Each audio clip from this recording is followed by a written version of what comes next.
끝난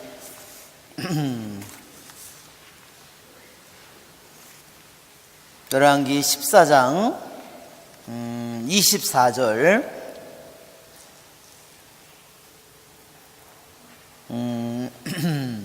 자, 우리 주님의 기도 바치고 시작합시다. 성부와 성자와 성령의 이름으로 아멘. 하늘에 계신 우리 아버지, 아버지의 이름이 거룩히 빛나시며 아버지의 나라가 오시며 아버지의 뜻이 하늘에서와 같이 땅에서도 이루어지소서. 오늘 저희에게 일용할 양식을 주시고 저희에게 잘못한 일을 저희가 용서하오니 저희 죄를 용서하시고 저희를 유혹에 빠지지 않게 하시고 악에서 구하소서. 아멘. 성부와 성자와 성령의 이름으로 아멘. 네, 열왕기 상권 14장 25절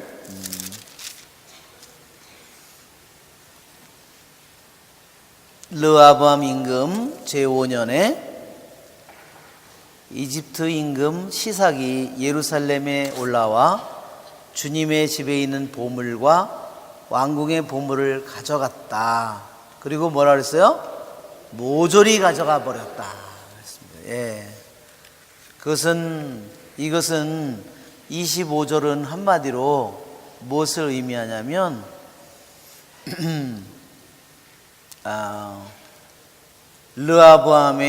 르호보암에게 하느님의 심판이 내려졌음을 우리에게 얘기하는 거예요. 한마디로. 예, 솔로몬의 아들 르호보암이 잘 살았나요? 잘못 살았나요? 예. 르호보암은 똑바로 살지를 못했어요.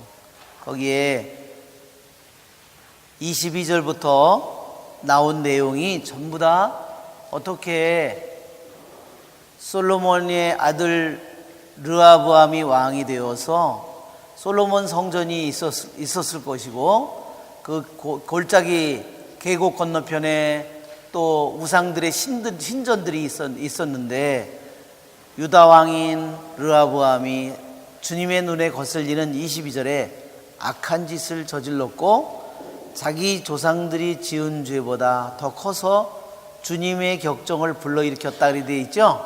22절에 주님의 격정을 불러일으킨 건 뭘까요? 그것은 한마디로 우상숭배입니다. 그래, 우리들이 1계명을 어기는 사람에게는 길이 아무것도 없어요. 우리가 10계명이 있죠? 10계명이 1, 2, 3 이렇게 되어 있잖아요. 4, 5, 6, 7, 8, 9. 9는 이렇게 씁니다. 9는 X에다가 마이너스 이렇게 하고 이게 10이에요. 이게 숫자 이렇게 할 때 10계명 중에서 10계명을 표현할 때 이렇게 자주 표현합니다. 이게 10이라는 표시죠. 자, 이거는 이 V자는 5입니다. 그런데 1계명은 10계명 중에 1계명은 10분의 1이 아니에요. 10계명 중에 1계명은 10분의 1이 결코 아닙니다. 그건 뭘까요? 예, 10계명 전체를 포함한 겁니다. 말하자면 이게 머리나 마찬가지예요. 그래서 1계명을 내가 여러 가지 힘들고 해서 하느님이 있는지 없는지 모르겠다. 이렇게 되면 어떻게 되죠? 모든 것이 다 무너져 버립니다. 거기에는 희망이 없어요. 하느님에 대해서 흔들리는 마음을 가진 사람은, 하느님에 대해서 의심을 가지는 사람은 그 길을 걸어갈 수 없습니다. 하나이신 하느님을 흠숭하라 하는 말은, 하느님을 흠숭하라,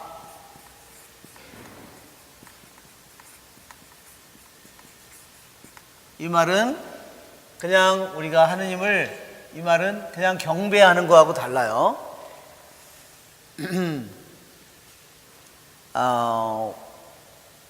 이것은 라틴 말로 이거를 아도라시오라고 합니다.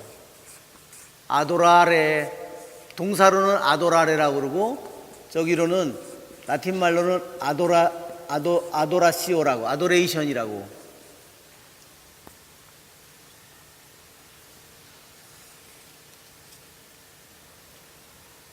이것은 아도레이션은 뭐냐면 모든 것 위에 이런 뜻입니다. 모든 것 위에 사랑해야 된다는 말이에요. 내가 하나님보다 더 사랑하는 게 있다면 아직 하나님을 사랑하는 게 아니에요.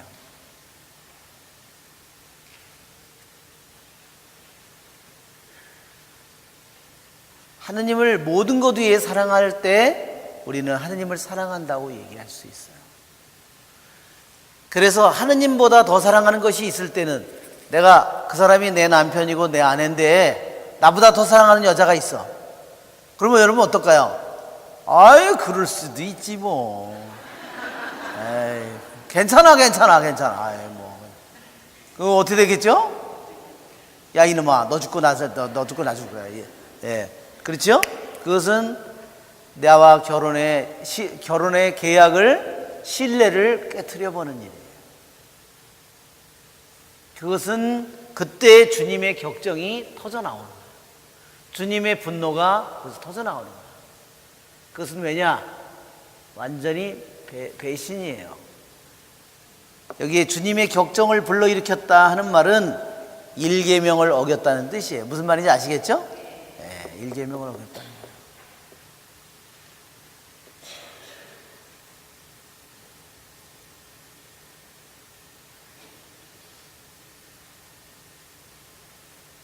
제가 들은 그 예언의 말씀 중에서 잊혀지지 않는 말씀이 있어요. 어떤 그 자매님이 자기 남편이 다른 여자에게는 되게 친절하고 자기한테는 맨날 집사람이니까 지 거니까 그냥 뭐 편하니까 뭐 막 대우하고, 그렇죠? 자기한테 나이스하게 대하지도 않고. 그래서 몇 년, 하루 이틀이 그런 게 아니겠죠?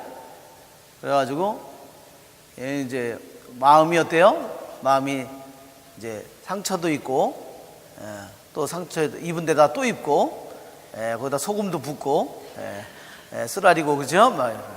그래서 이제 그러니까 나도 이혼할까. 그걸 뭐 10년 20년 했겠죠. 예언의 말씀을 받았어요. 주님께서 예언의 말씀을 주셨는데 뭐라고 그러냐면, 내 남편은 너와 약속을 한 번도 어긴 적이 없다.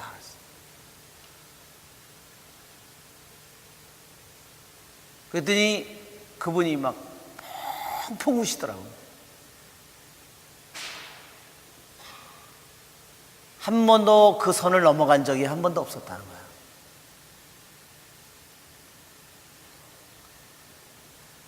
겉으로는 저기하게 하고 그렇지만, 그러니까 결국은 그것은 뭐냐면 더 부인한테 사랑을 많이 받고 싶었던 거예요.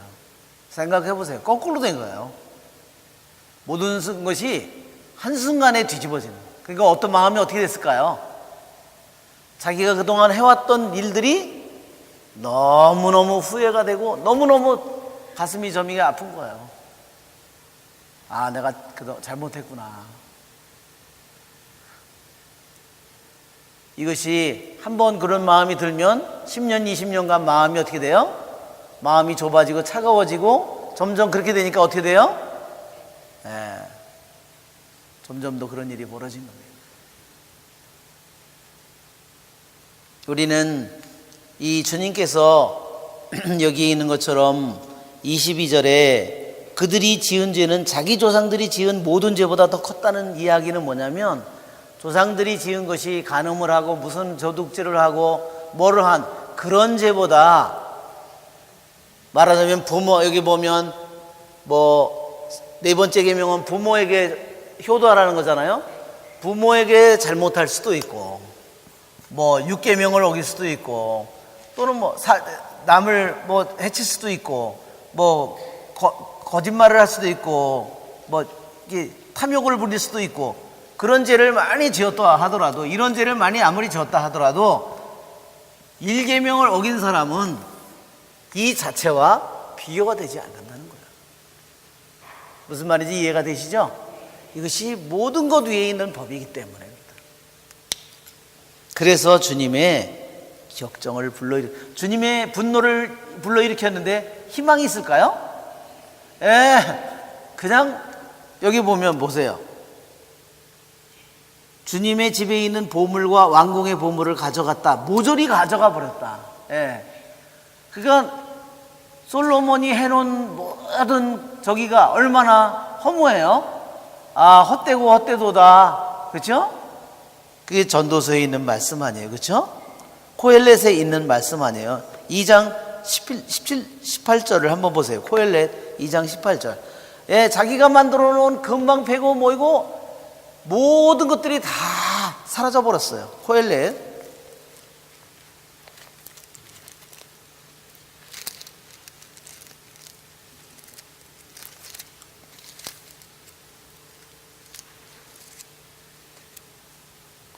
2장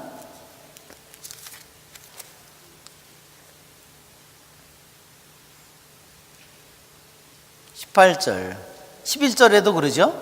그러고 나서 내 손이 이룬 모든 위협과 일하면서 애쓴 노고를 돌이켜보았다. 보라, 이 모든 것이 바람을 잡는 일, 태양 아래에서 아무 보람이 없다. 18절 나는 태양 아래 내가 애써 얻었건만 내 뒤에 오는 인간에게 물려주어야 하는 내 모든 노고의 결실을 싫어하게 되었다. 그가 지혜로운 자일지 어리석은 자일지 누가 알리요. 그렇죠?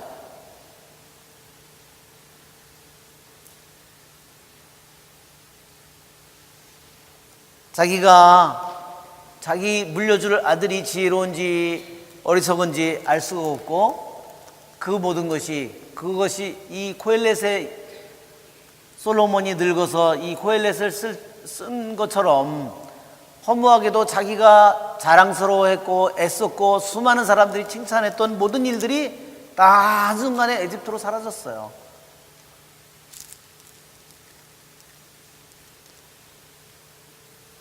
또한 솔로몬이 만든 금방패도 모두 가져갔다.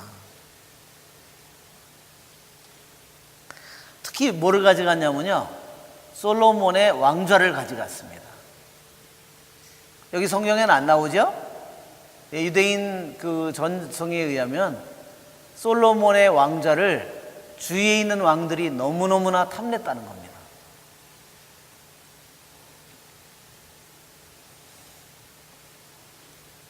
파라오가 일생 내내 자기 사위인 솔로몬의 그 왕자를 그 일생 내내 탐냈다는 거예요.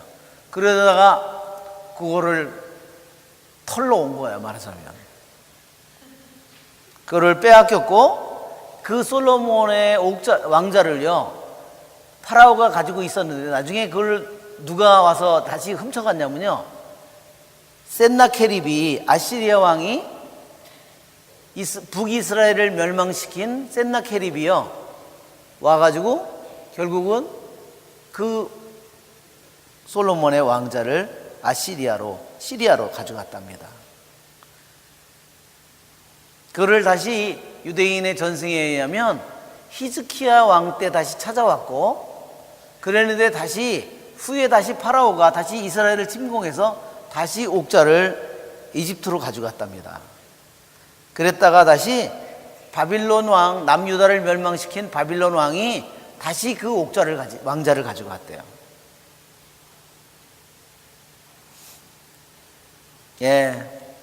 자랑스러운 그 왕자가 얼마나 걸레가 됐는지 여러분, 그렇죠?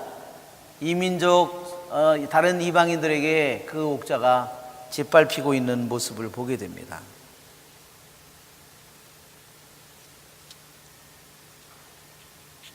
즉, 이 모든 것은 한마디로 하느님의 영광을 잃어버렸다는 사실을 보여주는 겁니다. 그리고 하느님께서 이스라엘의 성전이 거기에 있고 내 이름을 둔 곳, 하느님이 내 이름을 두려고 선택한 곳이죠. 그 말은 뭐냐면 당신의 이름을 두려고 선택한 곳은 뭐냐면 이름만이 있는 것이 아니라 당신의 존재가 거기 있다는 뜻이에요. 당신의 존재가 있으면 당신의 보호와 사랑이 거기에 손길이 같이 보호의 손길이 있는데 그 모든 것이 거둬졌음을 보여주는 겁니다.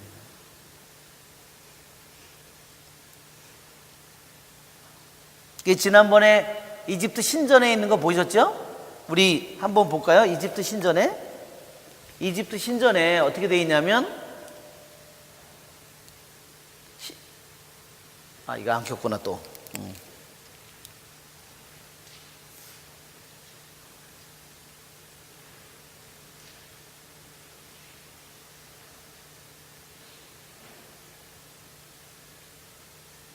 예, 이게 이집트 신전인데 규모가 어마어마합니다. 이 기둥들, 여기 보면 기둥들에 여기에 그림들이 이렇게 그려져 있죠. 글자하고 이것이 기념 거기다가 자기네들의 그 전투 어디를 가서 어떤 파라오가 어디를 점령했다는 이것이 아문라 성전이에요. 이집트에 있는 규모를 보세요. 어마어마하죠? 예.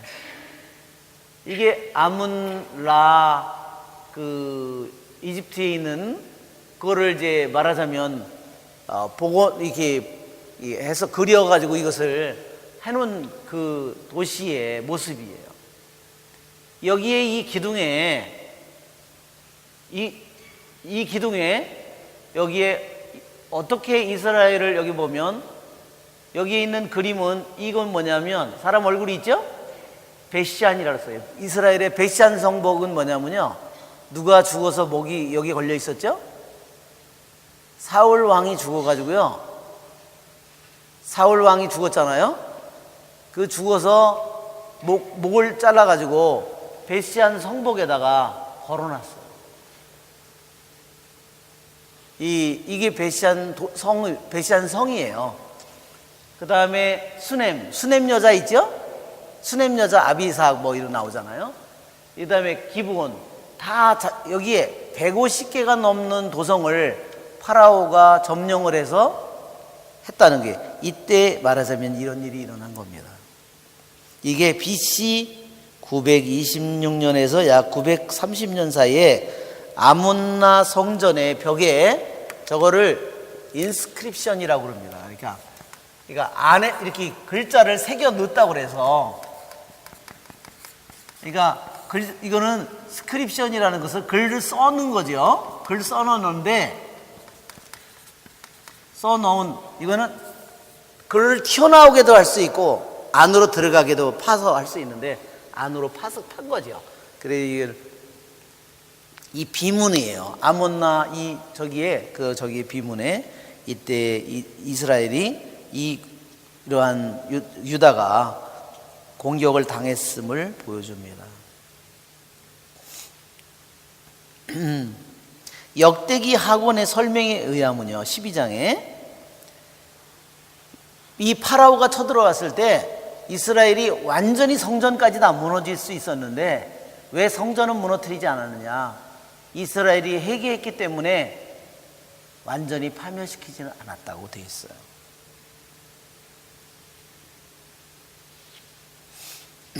즉 하느님이 남유다는 완전히 멸망시키지 않고 하느님께서 어떻게 했죠? 사울 왕처럼 영원히 다윗 집안은 멸망시키지 않고 어떻게 해요? 만약에 잘못을 저지르면 계약을 어기면 어떻게 한다 그랬어요? 매로 채찍으로 다스리겠다 그랬어요. 바로 이것입니다.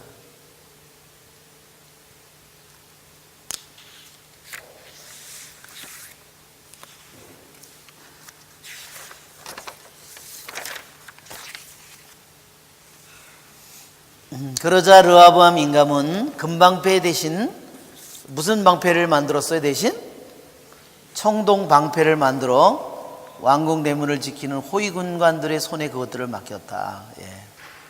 임금이 주님의 집에 들어갈 때마다 호위병들은 그 청동방패를 들고 있다가 다시 호위실로 가져다 두곤 하였다. 르호보암의 나머지 행적과 그가 한 모든 일은 유다 임금들의 실록에 쓰여 있지 않는가? 예, 북이스라엘의 임금의 실록이 있었고,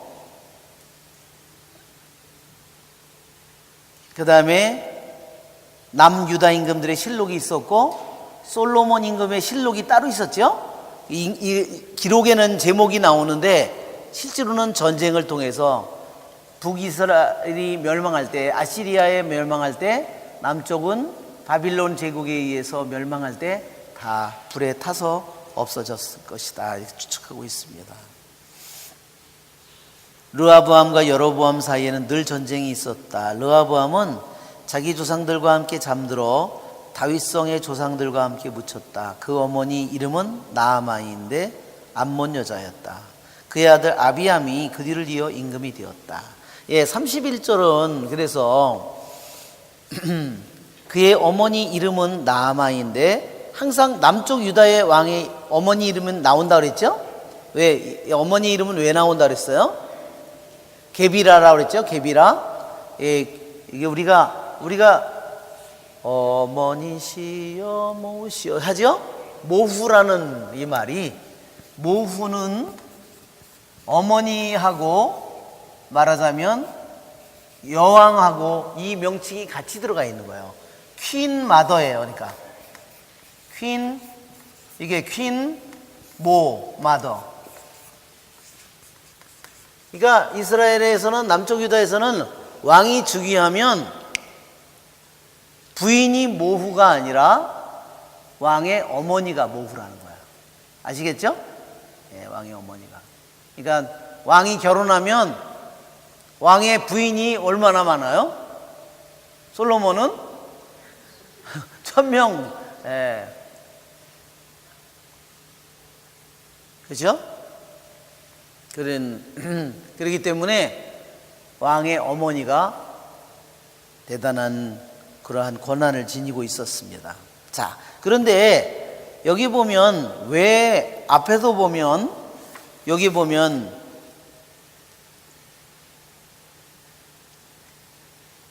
여기 21절에도 보면 도성 예루살렘에서 17해 동안 다스렸다. 그의 어머니 이름은 나아마인데 암몬 여자였다, 이렇게 돼 있죠. 근데 이상하게 2번 나온다는 겁니다. 아니, 왜 이 암몬 여자라는 사실을 2번이나 기록한가? 그것은 분명히 뜻이 있다는 거예요.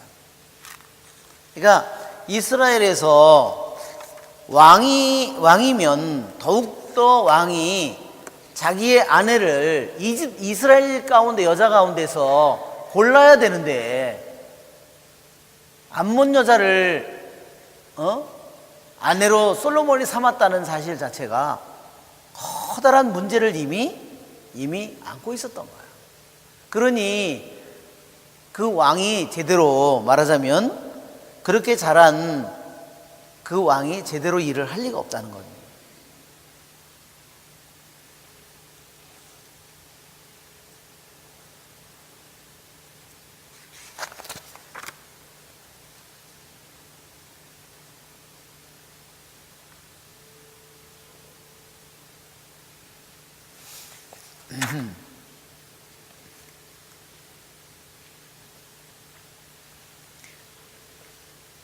왜냐하면 왕의 어머니의 역할은 정말로 지대하게 컸다는 겁니다.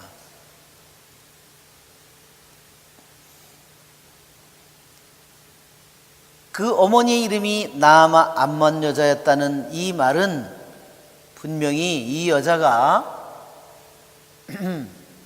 우상 숭배자였을 것이다 하는 겁니다.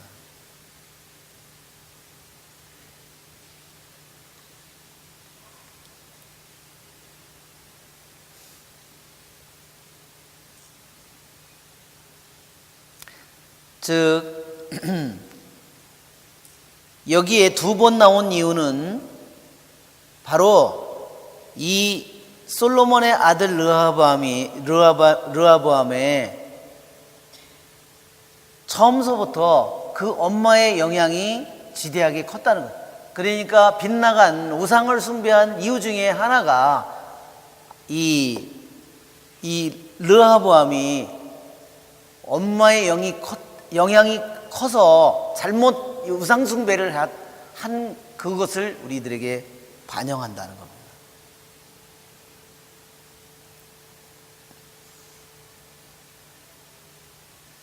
그래서 처음에는 자기 아버지의 영향을 받아서 좋은 정치를 폈지만 3년이 지나고 나서 그 다음부터는 엄마의 영향을 너무 받아서 우상숭배자가 되었다는 거죠.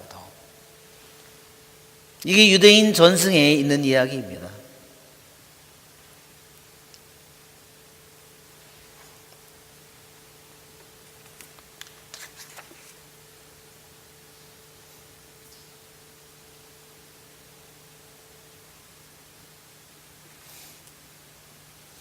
즉 또한 왜 그러면 맨 뒤에도 또 나오냐? 왜 이방인 여자 그 어머니 이름을 왜 또 한 번 나오는가?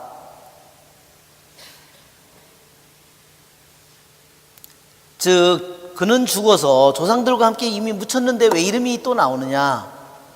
죽어 조상들과 함께 묻혔지만 그의 마음은 아직도 그들의 조상들이 회개한 만큼 절대로 거기에 미치지 못했다는 거예요. 그것이 바로 뭐냐? 그 어머니의 우상숭배의 영향이었다. 그것을 드러내기 위해서 한 번이면 족한데 일부러 왜 그의 생애의 초기와 왕으로서 그가 즉위했을 때와 죽은 후에 왜 구태의 어머니의 이름이 왜 또 한 번 나오느냐? 암몬 여자고 우상숭배자 이름이 나오는 이유는 죽은 후에도 그의 마음은 아직 하느님께 완전히 하느님께 바치지 못한 영혼이 될 정도로 그렇게 우상숭배의 영향이 컸다는 것을 보여주기 위한 것이다. 예, 자, 우리는 이제 오늘 다시 이제 15장으로 우리 이제 넘어갑시다.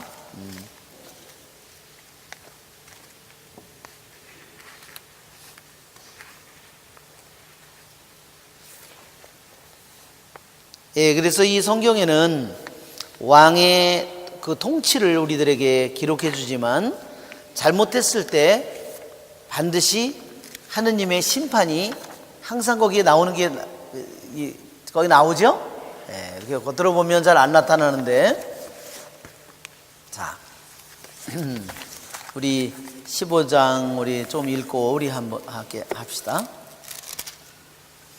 자, 먼저 아비암의 유다 통치 8절까지만 읽겠습니다. 아비암의 유다 통치 느밧의 아들 여로보암 임금제 18년에 아비암이 유다 임금이 되어 예루살렘에서 셋 동안 다스렸다. 그 어머니 이름은 마아카인데 아비살롬의 딸이었다. 그런데 임금은 제 아버지가 앞서 지은 죄를 모두 따라 걸었다. 자기 조상 다윗의 마음과는 달리 주 하느님께 한결같지 못하였다. 그러나 주 다윗의 하느님께서는 다윗을 생각하시어 예루살렘에서 그에게 등불을 주시고 그의 뒤를 이을 아들을 기시어 예루살렘을 굳게 해주셨다. 다윗은 히타이트 사람 우리야 사건 말고는 주님의 눈에 드는 옳은 일만 하였으며 살아있는 동안 내내 주님께서 명령하신 것을 하나도 어기지 않았다.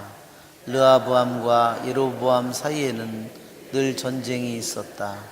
아비야 임금의 나머지 행적과 그가 한 모든 일은 유다 임금들의 실록에 쓰여 있지 않는가.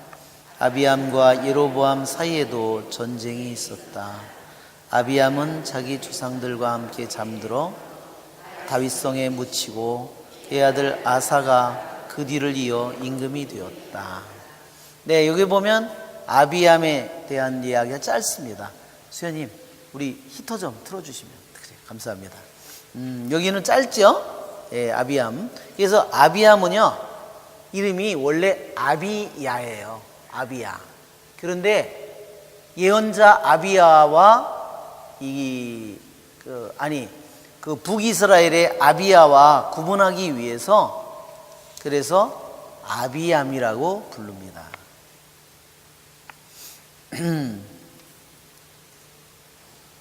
예, 그리고 남쪽 북쪽에 이렇게 왕이 즉위할 때마다 서로 상대편, 남쪽 왕이 즉위하면 북쪽 왕이 몇 년, 북쪽 왕이 즉위하면 남쪽 왕 몇 년, 서로 이렇게 남북을 서로 언급하면서 얘기를 해요. 그렇죠?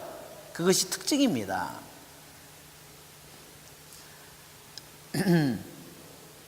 예루살렘에서 3해 동안 다스렸어요. 그렇죠? 그러니까 굉장히 짧게 다스렸어요. 아마 일찍 죽은 것 같아요. 아마 왜 죽었는지 자세히 몰라요. 아마 여자 때문에 죽었는지 하여튼 자세히 모르겠는데 하여튼. 그의 어머니 이름은 마아카인데 아비살롬의 딸이었다. 예, 그러면 이 아비살롬은 압살롬을 가리키는 거예요. 그러니까 압살롬에게는요 딸이 하나 있는데 딸의 이름을 자기 누이, 그 불행한 누이의, 아름다웠지만 불행했던 자기의 누이의 이름을 따가지고요 타마르라고 졌어요. 그러니까 딸의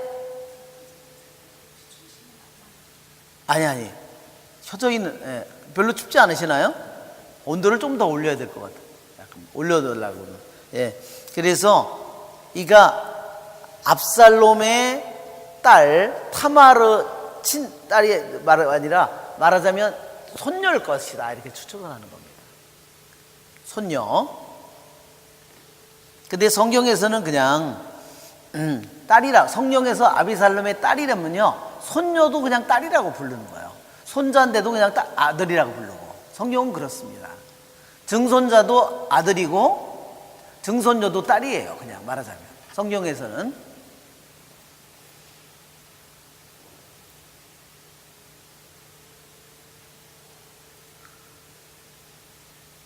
그러니까 압살롬의 딸 타마르의 또 딸이었겠죠. 그러니까 예. 근데 이 마아카라는 이름이요, 마아카 이게요 아주 이름이 센 이름이에요. 이것이요 무슨냐면 압제, 억압 이런 뜻이에요. 마아카가.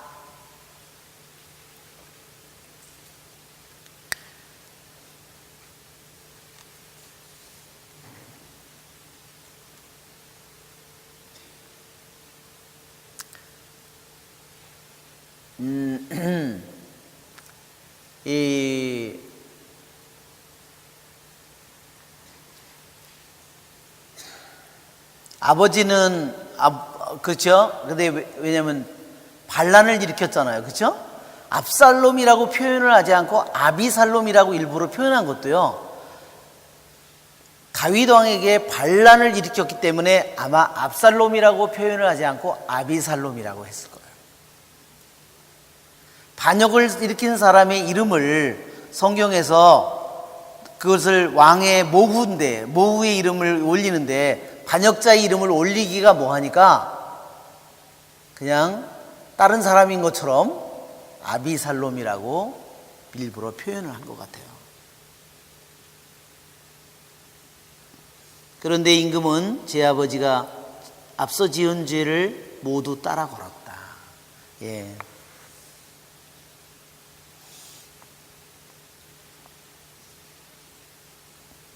예, 집안의 내력도, 그쵸?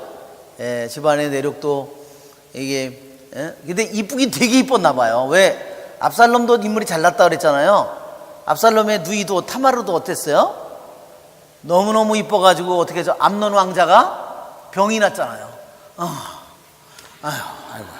아이고, 젊은 기집애 때문에 내가 죽는구나, 내가. 아이고, 내가 왕자인데, 그래. 그쵸? 그러다가 별로 그 여자 타마르를 겁탈하고, 그래서 결국은 맞아 죽는 거 아니에요. 왕자인데도. 그쵸?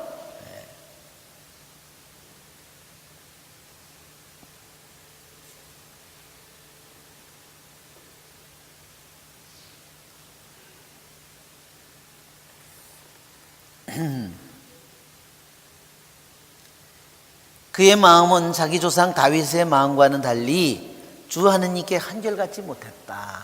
예. 그러니까 다윗, 솔로몬, 그 다음에 르하보암, 그 다음에 아비암이잖아요. 그죠? 예. 그런데 정말 이 유다 집안의 이 다윗의 후손들이 정말 이렇게 죄가, 솔로몬에게서 들어온 죄가 끊임없이 솔로몬에게서 그 아들에게, 손자에게로 계속해서 내려가고 있어요. 그리고 또 하필이면 그 여자도 많은데 하필이면 그렇게 반란을 일으킨 사람의 딸하고 이쁘다고 또 결혼을 해가지고 나중에 왕자에 올랐으니, 예. 그래가지고 아내로 삼았으니까 더 많은, 이게 얽히고 설킨 더 많은 어둠이 들어온 거죠.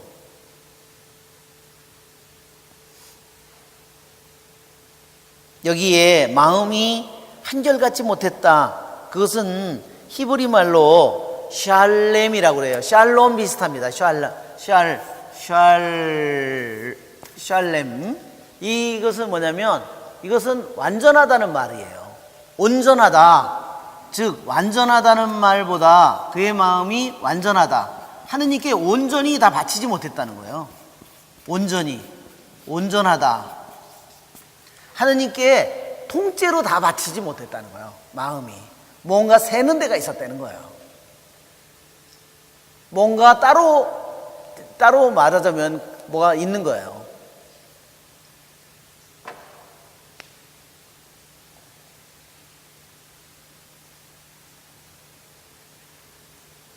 네, 새는 적에는 평생을 갖다 물을 채워도, 아무리 좋은 거를 채워도 평생 어떻게 되죠?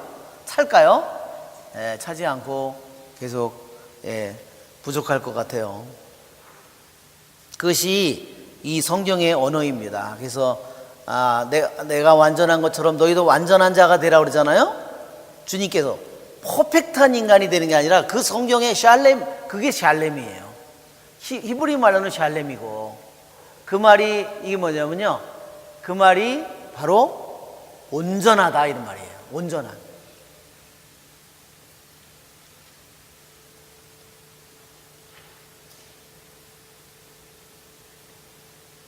그래서 우리는 조그만 일도 내가 할 때 온전한 마음으로 할 수 있잖아요. 그렇죠? 그냥 조그만 일을 할 때 내가 그냥 건성건성하고 그냥 대충 해버리고 성실하지 않게 우리가 할 수 있어요. 그렇기 때문에 우리가 소아들에서 성녀가 한 것처럼 조그만 일을 하더라도 우리는 거기에 내 온전한 마음을 다 바칠 수가 있다는 겁니다.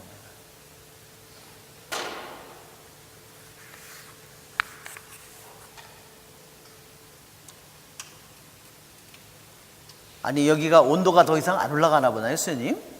응? 그래요? 왜? 여러분 추워요? 에? 앞으로 히터를 해서 더 많이 갖다 불을 떼야 되겠네요. 알았어요. 예, 조치를 하겠습니다. 자,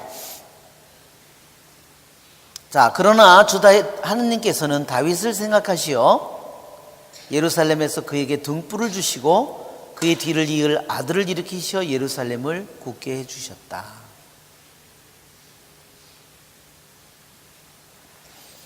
예, 여기서 보면 이 아비야 임금은 자기 아버지 르하보암이 지은 죄를, 우상 숭배를 하는 죄를 그대로 따라서 걸었어요. 그러면 어떻게 됐을까요? 격정을 불러일으켰죠? 격정을 불러일으켜서 완전히 저기를 다 없앨 수 있었는데, 그런데 4절은 무슨 말이냐면 주 다윗의 하느님께서는 다윗을 생각하시어 멸망시키지 않았다는 뜻이에요. 다윗을 생각해서. 그럴 수 있죠? 왜냐하면 하느님께서도 우리 파우스티나 성녀가 그랬어요. 하느님께서 세상을 바라보실 때는 당신의 아들의 뚫어진 그 상처를 통해서 온 세상을 바라보신대요. 그게 뭐죠? 그게 하느님의 자비입니다. 이 세상의 죄를 있는 그대로 다 아시지만 당신 아들의 우리들을 위한 십자가의 구원의 그 공로가 있기 때문에 예수님의 당신 아들의 희생, 그 당신 아들이 바친 그 사랑의 상처를 통해서, 당신의 아들의 그 상처를 통해서 우리들을, 온 세상의 모든 것을 바라보신대요. 그러니까 어떻게 될까요? 자비가 우리에게 내려오죠.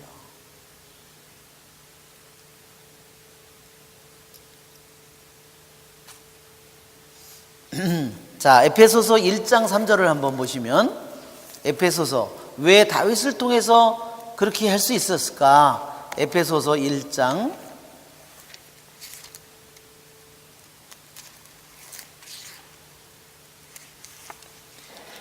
3절을 보시면,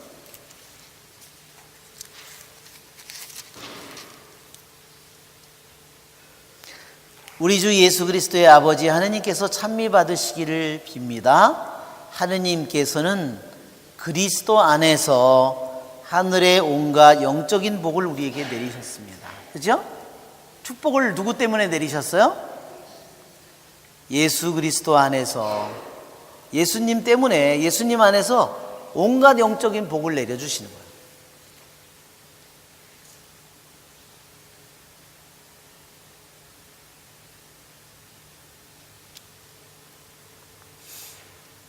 예루살렘에서 그에게 등불을 주시고, 당신의 우상숭배를 하는 것을 싹 쓸었어야 마땅하지만 그 뒤를 이을 아들을 또한 일으켜 주시고 예루살렘을 굳게 해주셨다.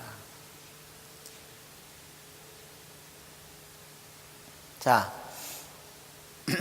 여기까지만 보면 아비암의 통치가 이제 별다른 것은 안 나오는데, 우리가 역대기를 다시, 병행귀절이 역대기 하권 13장을 한번 펴보세요. 역대기 하권 13장.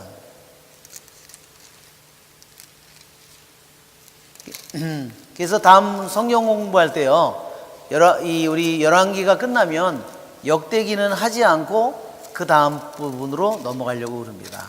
역대기 하권 13장.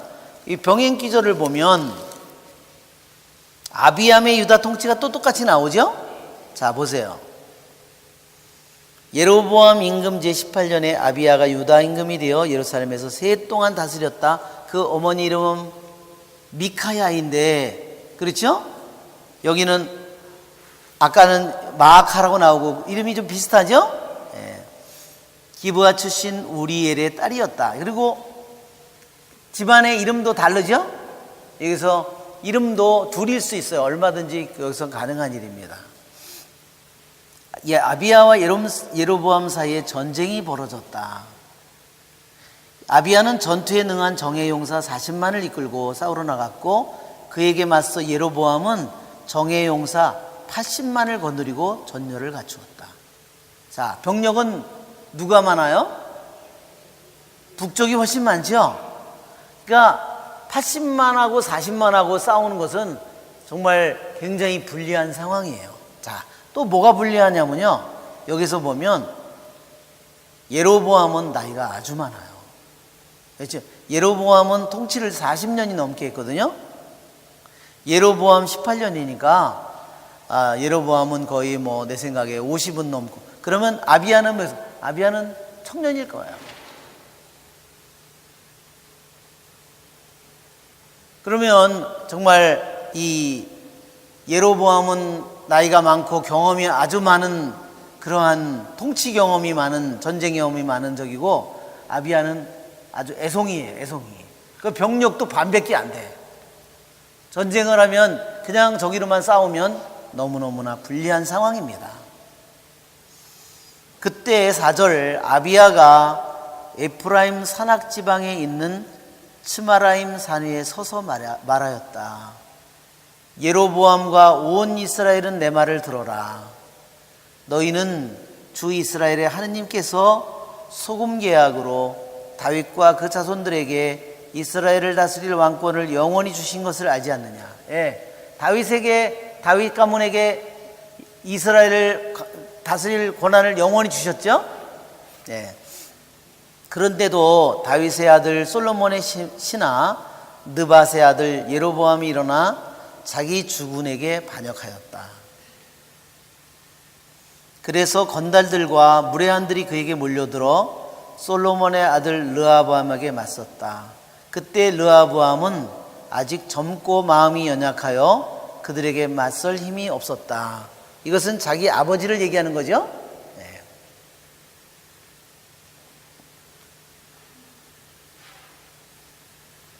자기도 젊은데, 자기도 애송인데. 그런데 이 아비야가 뭐라고 얘기하냐면, 지금 너희는 수많은 무리를 이루고 여로보암이 신이라고 만들어준 금송아들이 너희와 함께 있다고 해서 다윗 자손들의 손에 맡겨진 주님 나라에게 맞설 힘이 있다고 생각하느냐. 예, 너희들이 우리는 2집하고 너희는 10집하고 우리 병력이 상대도 안 되지만 그렇다고 너희들이 그것만 믿고 네가 우리를 이길 수 있다고 생각하느냐 이거죠. 너희는 아론 자손들인 주님의 사제들과 레위인들을 쫓아내고, 그렇죠? 예. 다른 나라 민족들처럼 너희 스스로 사제들을 만들지 않았느냐. 숫송아지 1마리나 순양 7마리를 끌고 오는 자마다 사제 직무를 맡는다면 신이 아닌 것들의 사제가 되는 것이 아니냐. 예. 그러니까 니네들이 금송아지를 신이라고 그러고 사제나 레위도 아닌 사람을 사제라고 소 1마리 갖다 주면 사제로 만들어주고, 이 썩을 놈들아, 그러면서 우리들한테 니네들이 하느님이 우리에게 단지 벌을 준 것뿐이지 우리를 완전히 없애려고 그러는 게 아닌데, 그러나 우리는 주님만이 우리 하느님이시기 때문에 그분을 저버리지 않았다. 여기서 보면 이 말을 하는 거 보면 아직 북쪽보다는 낫다는 얘기예요. 그렇죠? 왜? 그래도 여기는 뭐냐면 하느님을 섬기기는 섬기는데 우상도 또 섬기는 거예요. 이 남쪽의 유다 르호보암과 이 지금 아비암이 하는 짓이 그거는 거예요. 북쪽은 어때요? 완전히 하느님을 말하자면 금송아지로 바꿔버렸어요. 그러니까 이 겨 묻은 놈이 지금 똥 묻은 놈 나무라는 거예요. 그러나 우리 주님만이 우리 하느님이시기 때문에 그분을 저버리지 않았다. 주님을 섬기는 사제들은 아론 사제들이며 레위인들이 그들을 돕는다. 그들은 날마다 아침 저녁으로 주님께 번제물을 살라 바치고 향기로운 향을 피우며 정결한 상 위에 빵을 차려놓는다. 금 등잔대에는 저녁마다 등불을 켜놓는다. 우리는 이렇게 우리 하느님의 명령을 지키지만 너희는 그분을 저버렸다. 보라, 우리 선두에는 하느님께서 우리와 함께 계시다. 남쪽의 유다 왕인 아비암이 자기도 우상 숭배도 하느님을 섬기기도 하지만 우상도 섬기는 사람이지만 북쪽보다는 낫다고 이렇게 지금 얘기를 큰 소리를 치는 겁니다. 첫째로 여기 보면 4절에 소금계약이라는 말이 나와요. 소금계약.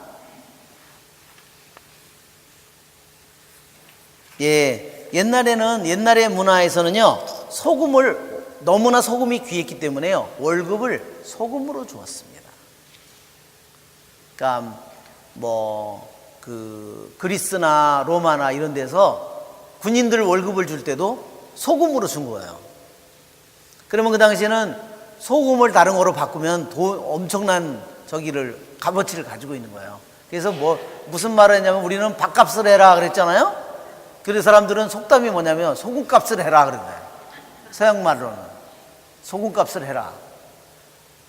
월급을 소금으로 줬으니까 네가 그만큼 소금을 받았으면 이놈아 네가 소금값을 해야지. 그게 서양의 속담이라는 거예요.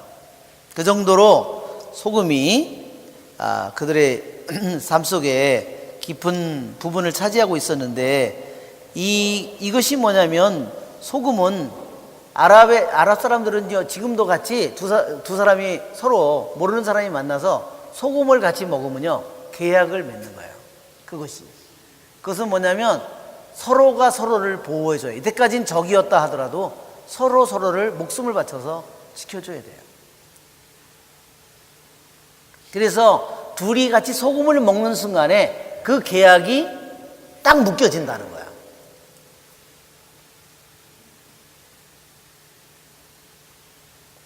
소금을 먹으면, 증인들 앞에서 소금을 먹는 순간에, 두 사람이 소금을 먹는 순간에 계약이 완성된다는 겁니다.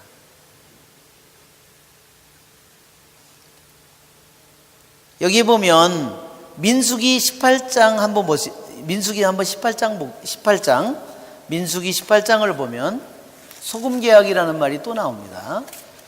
민수기 18장 19절.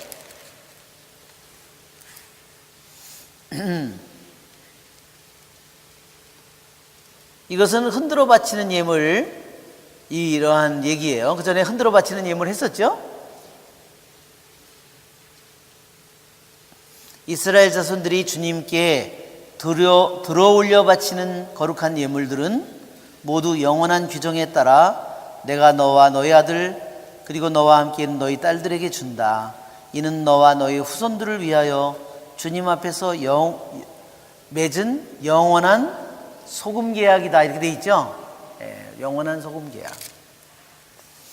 즉, 이 소금 계약은 여기서는 말한 소금 계약은 누구와 누구 사이에 맺어진 거냐면 하느님과 이스라엘 백성과 사이에 맺어진 소금 계약이에요. 이것이.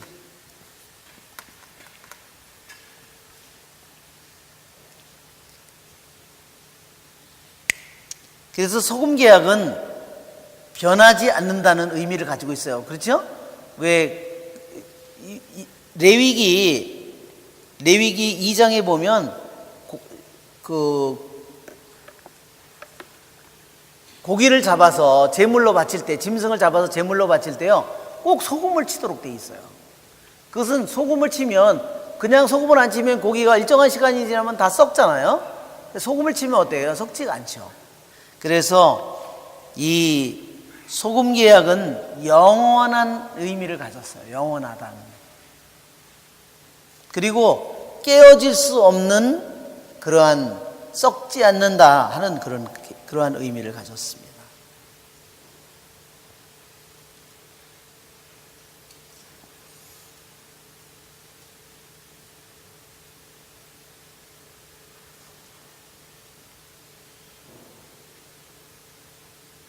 그 전에 우리가 탈출기를 공부한 사람들은 주님께 바치는 번제물, 아침 저녁으로 바치는 번제물을, 이거를 여기에 보면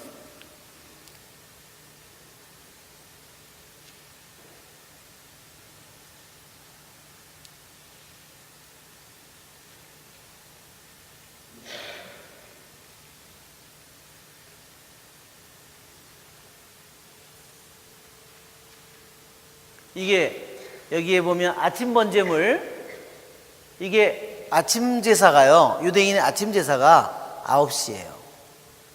여기에 보면 여기에 있는 거.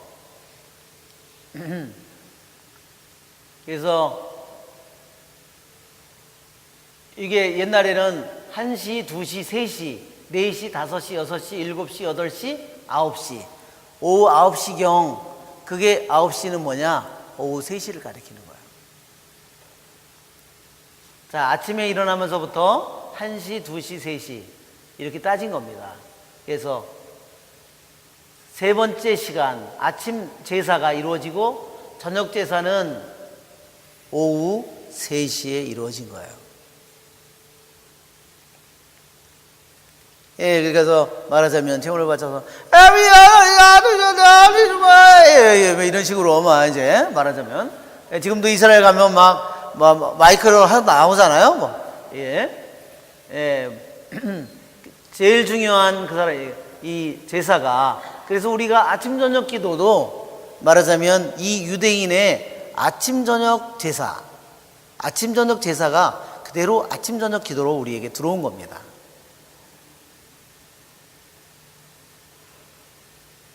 향은 그리고 어디서 피우나요? 향은요, 성소 안에 가서 피우는 거예요. 그 전에 왜 성소 있었죠? 향은 언제나 어디다 피우냐면, 이 성막이 이렇게 있으면, 이렇게 울타리가 있고, 성소가 있고, 여기 성소가 있고, 여기서 뭐가 문이고 여기도 문, 여기 문이면 여기 지성소면 요 앞에 여기 분향상이 항상 있었어요. 지성소에 최고 가까운 데 있는 것이 분향단이었어요.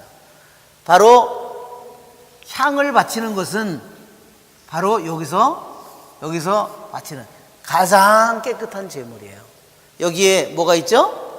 황금 촛대, 이거 있죠? 황금 촛대 이게 있고, 빵을 차려놓은 상, 여기에 빵이 12개, 여기에 12개를 올려놔요. 이스라엘 지파를 상징하는. 그래서 여기가 향을 바치는 거고, 정결한 상 위에 빵을 놓는다. 이게 이 세 가지가 다 이게 뭐예요? 이걸 가리키는 거예요. 여기에 빵 바치는 상, 황금 등경, 그 다음에 분향단, 요 세 가지를.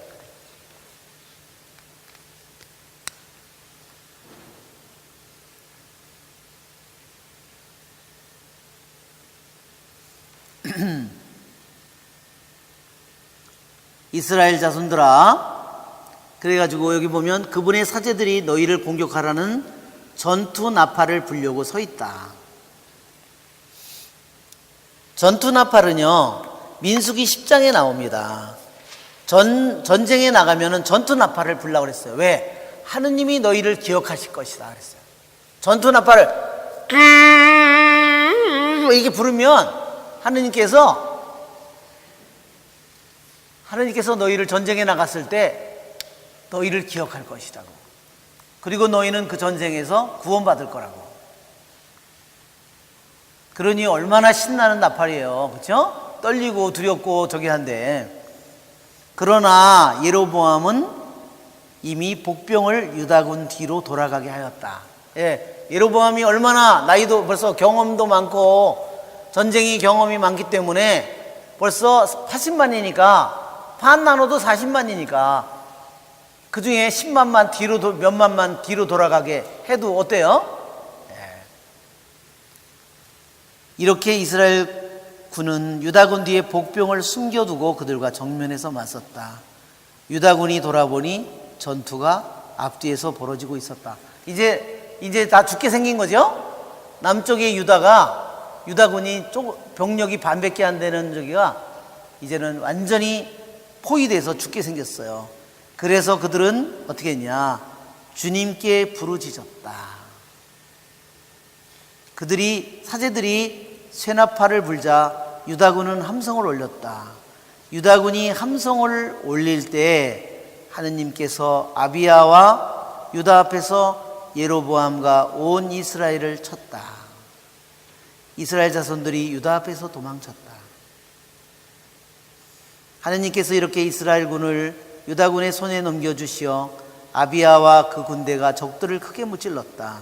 이스라엘에서 쓰러져 죽은 정예 군사는 50만이나 되었다. 예, 요세푸스의 기록에 의하면요,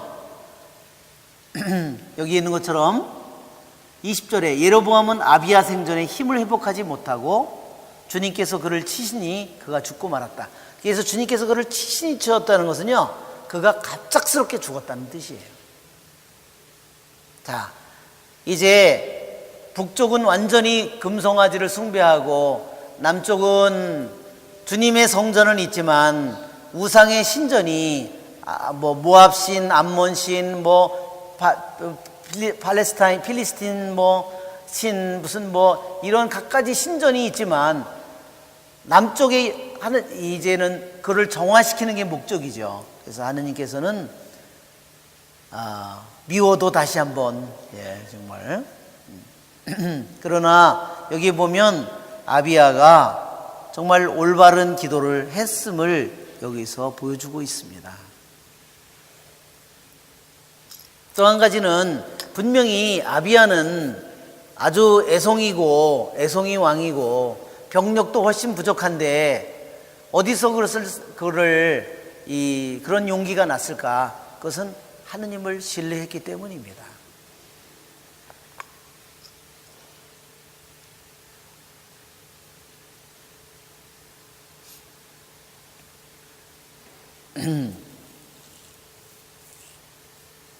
그는 여기서 말한 것처럼 다윗 집안에 준 하느님의 약속을 믿었다. 그렇죠?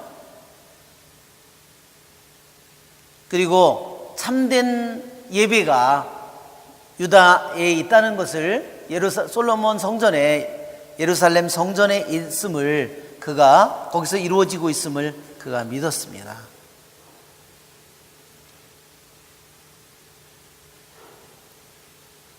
여기서 전쟁에 어떻게 이겼는지가 더욱더 다시 한번 분명히 드러나요. 상황은 아주 최악이죠. 앞뒤로 다 포위됐으니까. 그러나 여기서 보면 어떻게 그 난국을 그들이 뚫고 나갔는가, 그 부분을 우리들이 주목해 봐야 된다는 겁니다.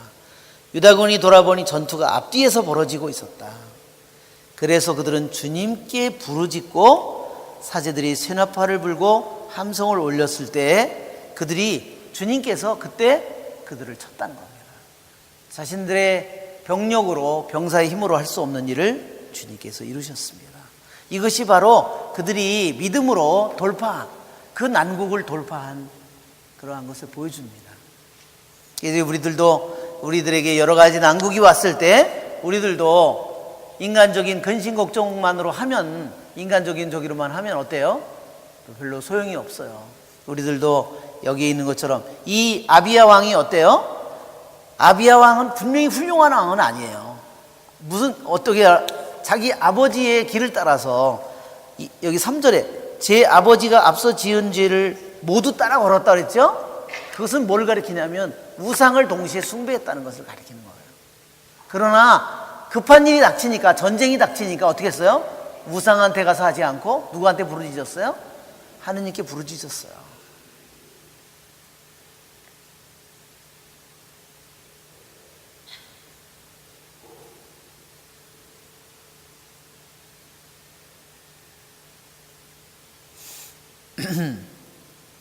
예, 여기 보면 이 아비야 왕도 한편으로는 전쟁에 이렇게 뛰어난 그러한 모습이 있었다는 거예요. 그러니까 분명히 잘못된 길을 걸었어요.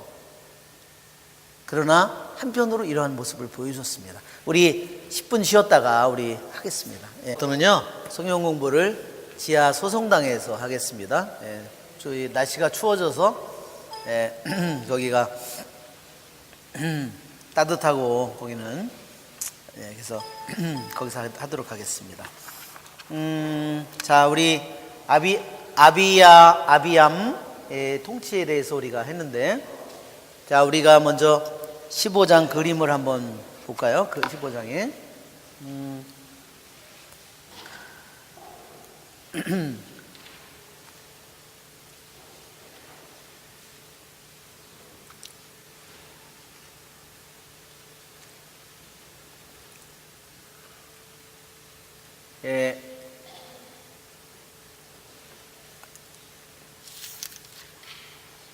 이것은 예루살렘 그 다윗성의 옛날 모습을 보여주는 거예요. 다윗성이, 요 부분이 다윗성이에요. 그러니까 요 땅이요 언덕처럼 튀어나온 거예요. 이렇게 여기가 이렇게 솟아오른 거예요. 이렇게 둔덕 마냥 이렇게 솟아올랐어요. 그리고 여기가 키드론 계곡이에요. 여기가 평상시에는 물이 흐르지 않는 겁니다. 원래 비가 올 때만 물이 흐르는 거죠. 자, 이게 성전이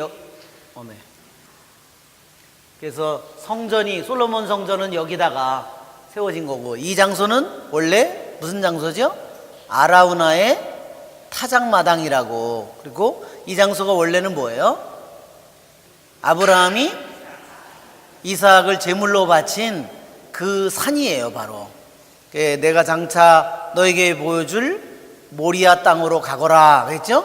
그 모리아가 바로, 모리아 그 산이 바로 이 자리입니다. 자, 이제 오늘 키드론 골짜기니, 이 계곡이 성경의 말씀 중에 나와요. 그래서 예수님께서도 이 키드론 계곡을 건너서 여기 올리브산에, 거기에 동산에 가서 기도를 하시는 겁니다. 자, 어디서 오징어 있는 냄새가 난다. 여기 의자가 오징어로 만들어졌나? 누가 소주를 뭐 물로 이렇게 해가지고 가져왔나? 오징어하고? 그런 분은 안 계실 것 같은데. 아니, 어서 오징어 익는 냄새가 나는데. 아, 예, 예. 수현님이 오징어 가져오신 건 아닌데. 아니, 갑자기 오징어 냄새가. 예. 예. 자, 여기 보면 이게 키드론 계곡이 여기 있고요. 여기는 중앙 계곡이라 그래가지고 트로피안 계곡이 여기 있고, 그 다음에 이쪽에도 여기에도 계곡이 있는데 이 계곡이 흰놈 계곡이에요. 여기에 계곡이 말하자면 세 개나 계곡이 있는 겁니다. 자, 이게 왕 오늘 도표 여러분 받으셨죠? 네. 자, 북쪽과 남쪽의 왕의 그런 도표가 여기에 이제 있는 겁니다. 자, 여기에 있는 것처럼 키드론 계곡, 여기가 티로피안 계곡, 여기가 벤흰놈 계곡, 이렇게 흰놈 계곡. 자, 이게 오늘 공부하는 그러한 이제 오늘 공부에 관련된 지도이고, 이스라엘 아까 그 릴리프로 된 지도 있었죠? 이 지도를 이렇게 그림이고, 네, 여기에 그 전에 있던 것처럼 여기가 다윗성, 여기가 말하자면 밀로궁, 여기가 이제 모리아 산이고요. 여기가 계곡이고, 티로피안 계곡, 이쪽에 벤흰놈, 흰놈 계곡.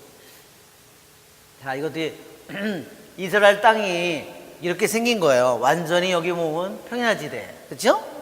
완전히 평야. 이거를 무슨 지대라고 그러냐면요, 이 부분을 구릉지대라고 그래요. 구릉지대. 그 다음에 여기서부터 뭐예요?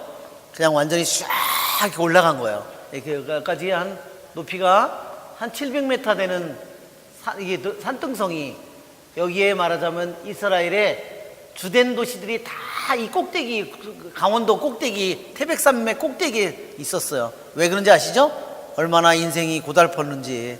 예, 왜 적들이 필리스틴 사람들이 마차를 가지고 병거를 가지고 급습을 해가지고 쳐들어가면은 뭐 무기도 상대도 안 되고 뭐 상대가 안 되니까 높은 데에 가서 성을 짓고 사는 거예요.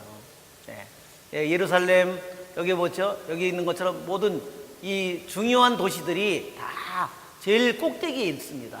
여기 다 꼭대기에 서기에 있었던 거예요. 실로니, 베텔이니, 예루살렘이니 뭐. 자, 우상숭배를 하는 그러한 모습이요. 이스라엘 왕들이. 이거는 다윗 왕 밧세바를 그림으로 그린 거예요. 밧세바. 너무 아름답죠? 이거는 불란서 화가가 그린 그림이에요. 자, 어지간 여기 보면 오늘날 지도로 보면 키드론 계곡, 여기가 올리브산, 여기가 지금 황금 사원이 있는 이거 말하자면 여기에 지금 있는 거고, 원래 성전이 있어야 될 자리에 그렇게 돼 있는 거고, 여기가 쑥 내려가져 있는 이 부분, 여기가 다윗성이에요. 자, 그리고 이제 여기가 이제 올리브산이 이쪽에 있는 거죠. 올리브산이 여기에 있고, 예, 여기가 키드론 계곡이고, 예, 겟세마니 동산이 이제 이쪽입니다. 말하자면.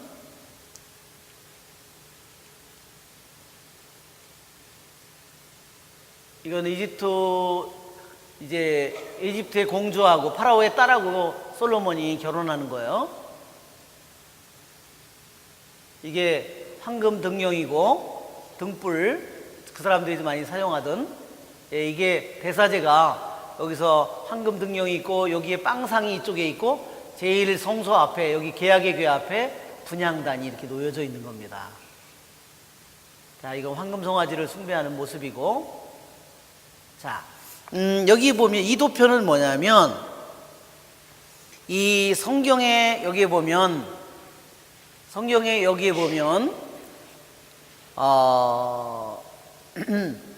유다 왕과 북이스라엘 왕의 여기 보면 각 왕의 이름들이 나와 있고, 여기 보면 여기에서 이 왕들에 대한 평가가 나오는 거예요. 좋은 왕이냐 나쁜 왕이냐.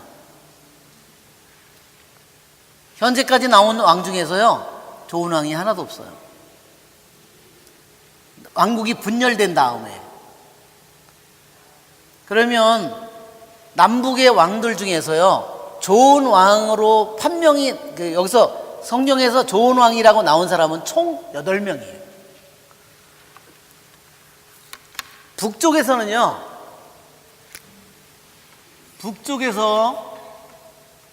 721년에 망할 때까지, 721년 망할 때까지요, 좋은 왕은 한 명도 없어요. 남쪽에서는 좋은 왕이 몇 명이 나오느냐면, XX 가다가 좋은 왕이 8명이 나와요. 여기도 19의 왕이고, 여기도 19의 왕이에요. 여기가 통치가 훨씬 더 길죠? 긴데도 왕의 숫자는 똑같이 19명이에요. 왜 왕이 똑같을까요? 그것은 뭐냐면, 여기는 서로 찔러 죽이는 바람에 단명을 한 거고, 여기는 재수명을 대개 다 누리고 죽었기 때문에 훨씬 더 기한이 길지만, 여기는 북은 721년에 망했고, 여기는 587년, 586년, 뭐 이때 BC니까 훨씬 더 길지만 각자 왕의 통치 기간이 훨씬 더 길었다는 거, 말하자면 그것을 보여줍니다. 여기에 왕 중에서 좋은 왕이 19명 중에서 8명이 좋은 왕으로 나옵니다.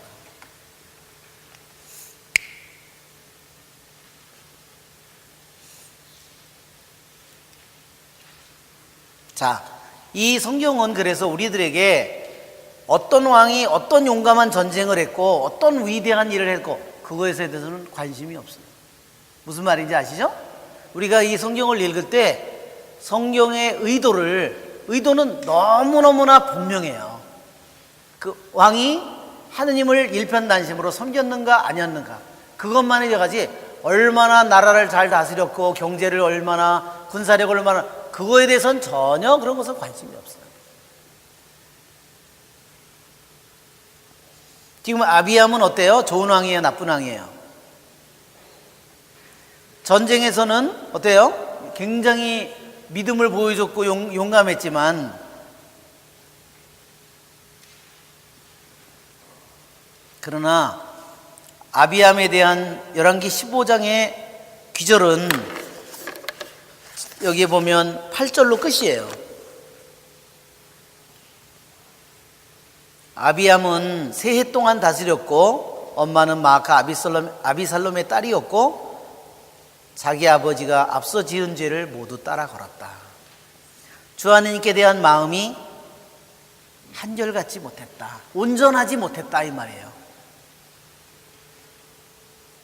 왜 온전하지 않은지 여러분 아시겠죠? 뭐 때문에 온전하지 못한가요? 하느님만을 일편단심으로 섬기지 않고 우상을 같이 섬겼다는 겁니다.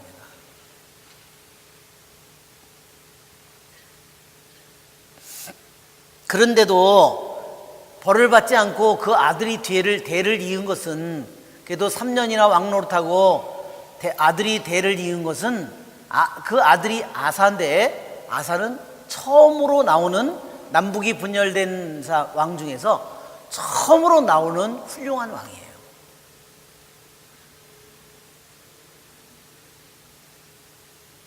그것은 다윗의 공로를 생각하셔서, 다윗의 충성을 생각하셔서 하느님께서 그에게 자비를 베푸셨다는 말입니다.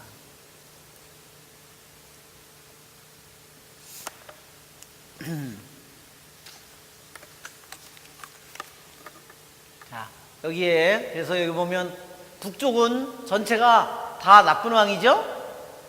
북쪽은 올 벳이라고. 여기는 하나, 둘, 셋, 넷, 다섯, 여섯, 일곱, 여덟 명의 좋은 왕이 있어요. 그렇죠? 우리가 좋은 왕 중에서 생각나는 왕이 누구 있어요? 히스키야. 또 누구 있어요? 요시야. 지금 나오는 여기 아사. 그 다음에 여호사밧일 거예요. 여기 여기 나오는 여호사밧, 이 왕들은 뭐냐면 아사, 여호사밧, 그 다음에 요시야, 히스키야, 이 왕들은 개혁을 했어요. 그것은 뭐냐? 우상숭배를 잘라버리기 위해서 애를 썼다는 거예요.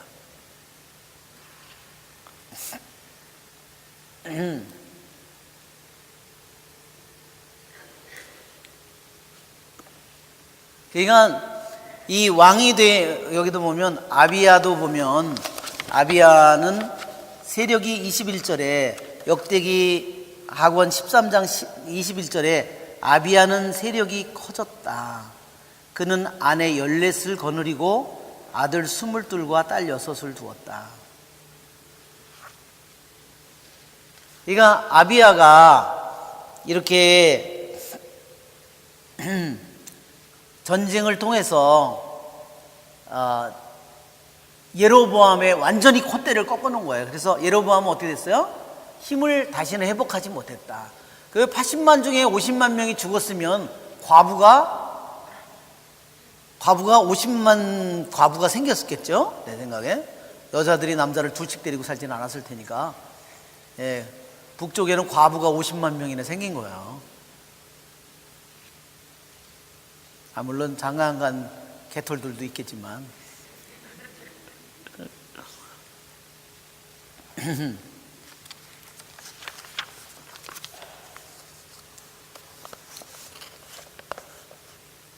자, 5절을 보면 이렇게 되어 있습니다. 다윗을 생각하셔서 등불을 주시고 예루살렘에서 아비암의 뒤를 이을 아들을 일으켜 주셨다고 그랬는데, 다윗에 대해서 다시 이렇게 얘기해요.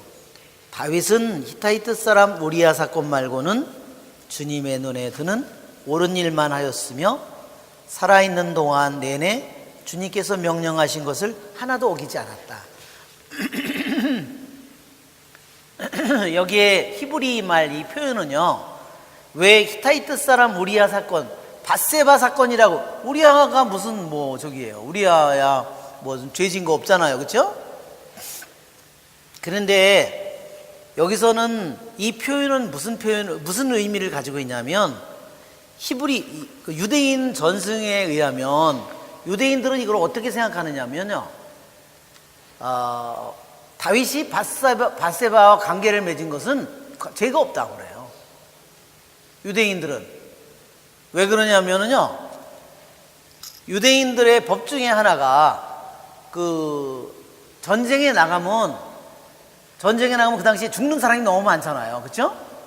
그러니까 전쟁에 나가서 죽는 사람이 너무 많으니까 나갈 때 남자가 이혼장을 써준다는 거예요.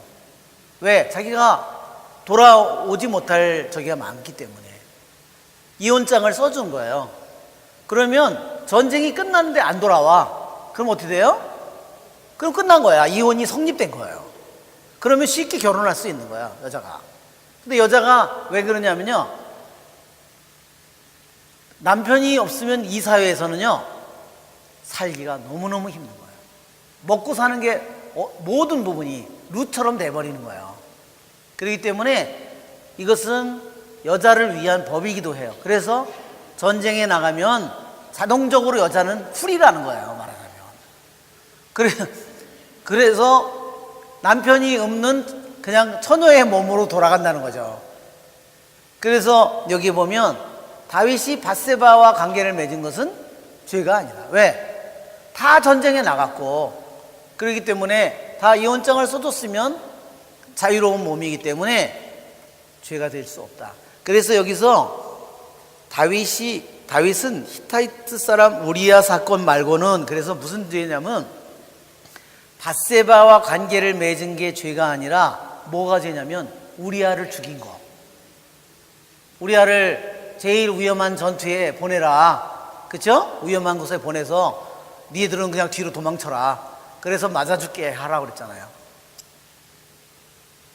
그것을 가리키는 겁니다. 이게 사무엘 하권 11장 12장에 나오는 얘기를 가리키는 겁니다.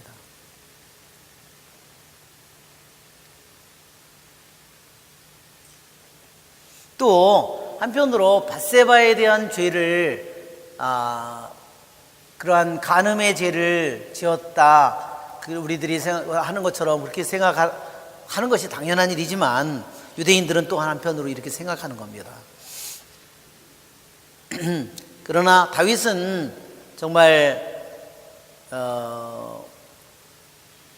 자기 자신이 죄를 짓고 나서 정말 깊은 통회를 했죠. 그것을 통해서 우리들 모두가 어떻게 통회해야 되는지를 우리들 모두에게 보여주고 있습니다.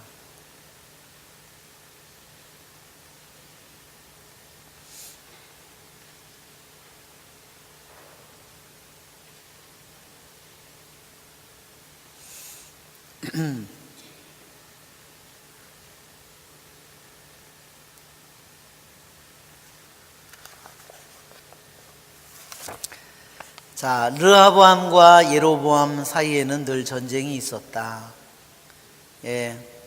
르하보암과 예로보암, 르하보암은 이미 죽었는데도 그렇게 표현합니다. 그렇죠? 그래서 이것은 아비암의 저기를 얘기하는 거예요. 르하암 집안의 남쪽과 북쪽 사이의 전쟁을 얘기합니다. 아비암은 자기 조상들과 함께 잠들어 다윗성에 묻히고 그의 아들 아사가 그 뒤를 이어 임금이 되었다. 이 임금이요 정말 아사가 아니라 아싸예요. 아싸. 아싸라비아 제가 말 아싸. 이 아싸 왕이 아주 정말 훌륭한 통치를 했습니다. 자, 우리가 한번 읽어볼까요? 이스라엘 임금 예로보암 예루살렘에서 40해 동안 다스렸다. 그의 할머니의 이름은 마아카인데 아비살롬의 딸이었다. 아사는 자기 조상 다윗처럼 주님의 눈에 드는 옳은 일을 하였다. 그는 신전 남창들을 나라에서 몰아내고 조상들이 만든 우상들을 모두 없애버렸다.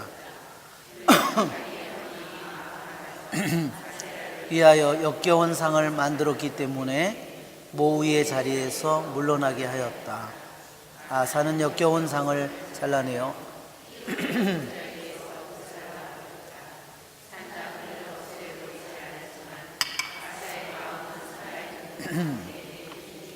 한결 같았다.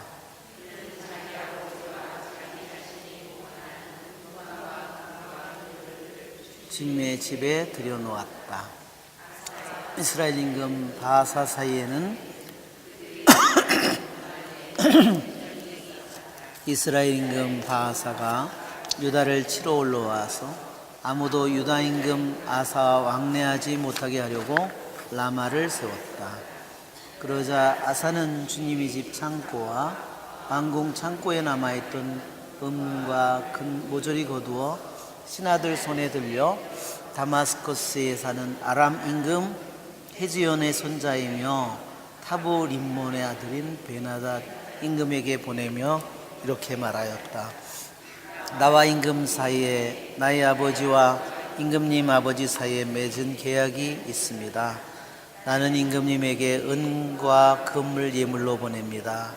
이제 이스라엘 임금 바하사와 맺으신 계약을 파기하시어 그가 나에게 물러나게 해주십시오. 베나닷은 아사 임금의 말을 듣고 군대의 장수들을 그에게 보내어 이스라엘 성읍들을 치게 하였다. 그는 이온과 단과 아벤마카와 온 키네렛 그리고 납달리 전 지역을 쳐부수었다. 이 소식을 들은 바하사는 라마를 세우다 말고 티르차에 그대로 머물렀다. 그러자 아사 임금은 유다인을 한 사람도 빠짐없이 모두 불러 모아 바하사가 라마를 세우는 데 쓰던 돌과 목재를 옮기게 하였다. 임금은 그것들로 베냐민의 게바와 미츠파를 세웠다. 아사의 나머지 모든 행적과 모든 무용 그리고 그가 한 모든 일과 그가 세운 성읍들에 관한 것은 유다 임금들의 실록에 쓰여 있지 않는가. 그런데 늙음하게 발에 병이 났다. 아사는 조상들과 함께 잠들어 자기 조상 다윗의 성에 조상들과 함께 묻히고 그의 아들 여호사밧이 그 뒤를 이어 임금이 되었다. 거기까지만 읽겠습니다. 여기에 보면 아사왕이 11절에 있는 것처럼 자기 조상 다윗처럼 주님의 눈에 드는 옳은 일을 하였다 그랬죠? 예, 이것이 좋은 왕, 훌륭한 왕의 그 8명의 왕, 남쪽의 유다 왕 중에서 처음으로 훌륭한 왕이 여기에 이제 등장하는 겁니다. 그런데 문제는 뭐냐면 그의 어머니 이름이 등장해야 되는데 누가 이름이 등장해요? 할머니. 예, 할머니. 예, 아마 어머니가 일찍 죽은 것 같아요. 그래서 할머니의 이 영향력이 너무 커가지고 아비살롬 딸이라고 그랬죠. 압살롬의 딸이라고 그랬잖아요. 압살롬의 손녀딸일 것이다 이렇게 쭉 하는데 이 마아카가 자기 아들 때에도 모우였는데 자기 손주가 말하자면 왕이 되었는데 모우 자리를 또 차지하고 있어요. 그러니 어땠을까요?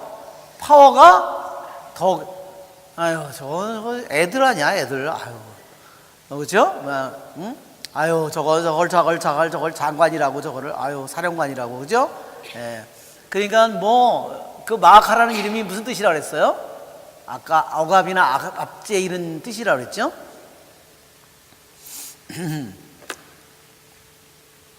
예, 이 마아카가 압살롬의 딸, 이 집안의 혈통을 무시할 수가 없나 봐요. 참. 그러니까 그 자기 아버지 아비암 그 아들로서 이 아사라는 왕이 태어난 것은 참 굉장히 특이한 일이에요. 그런데 이 아사 왕이 통치를 하는데 커다란 이 문제거리가 누구였냐? 자기의 할머니 이 마아카가. 왜? 이 할머니 마아카가 너무 영향력이 세가지고 이게 모우의 모우잖아요. 그렇죠? 모우의 모우거든요. 그러니 너무너무 힘이 세가지고 그것이 이 왕이 풀어야 될 커다란 숙제입니다. 자, 여기 보면 그는 왜 주님의 눈에 드는 옳은 일을 했는가? 그 다음에 얘기하는 거예요. 신전의 남창들을 나라에서 몰아냈다.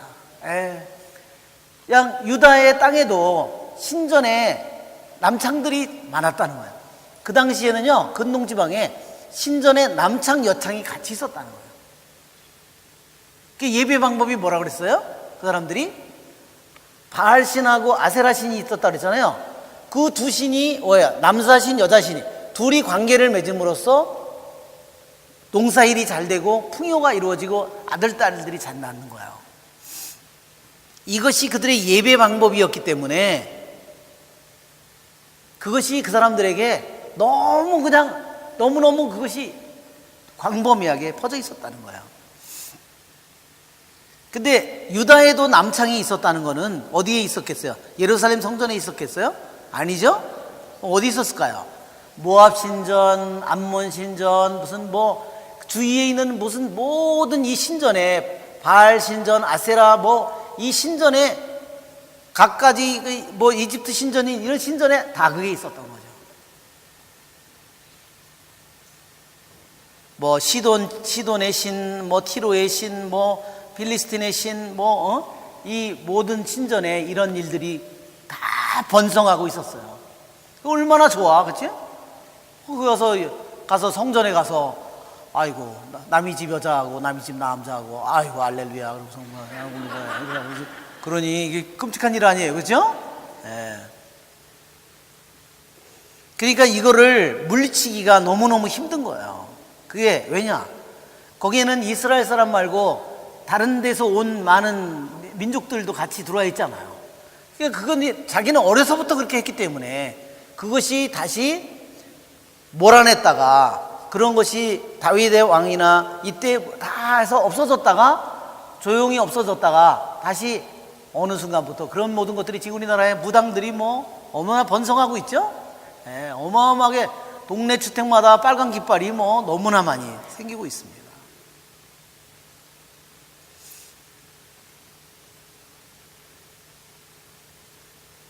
조상들이 몰아내고 첫째 신전의 남창들을 이 또 남창들은 또 뭐냐면요, 남자와 남자끼리도 관계를 맺는 거예요. 예, 그러니까 뭐 조상들이 만든 우상들을 모두 없애버렸다. 그러니까 신전에 이거 남창은 뭐냐면 이방인 신전에 그게 사제예요. 그 사람들이 예배를 주관하는 사람들이에요. 그러니까 얼마나 소름 끼치는 일이에요, 그렇죠?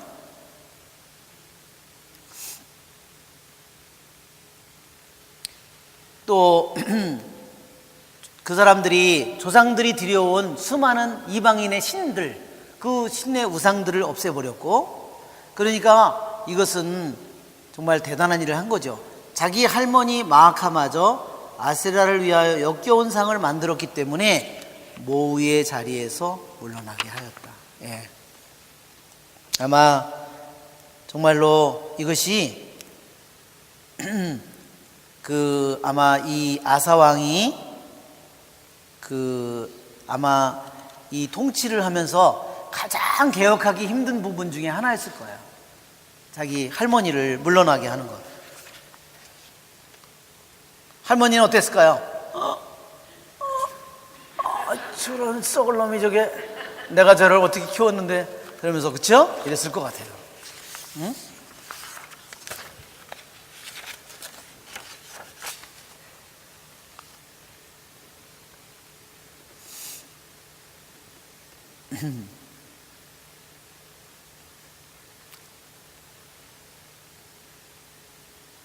예. 여기에 보면 유대인 전승에 의하면은요, 이 아세라를 위하여 역겨운 상을 만들었다. 아세라를 위해서, 아세라는 여신이라고 그랬잖아요. 바알 신의 부인이라고 그랬잖아요. 첩이에요. 바알 신의 첩이에요.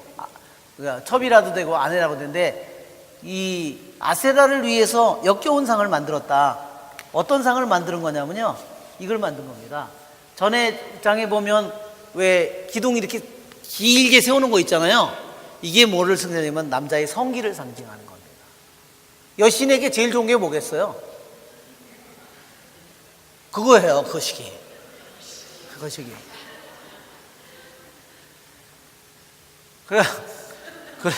그래가지고 자기 할머니가 아세라를 위해서 역겨운 상을 만들었다. 그것은 바로 그것을 만든 거예요. 그런데 유대인 전승에 의하면요, 이 할머니는 그 아세라 여신을 위해서 남근상을 만들고 매일 그걸 만지면서 그걸 쓰다듬으면서 맨날 성행위를 했다는 거예요.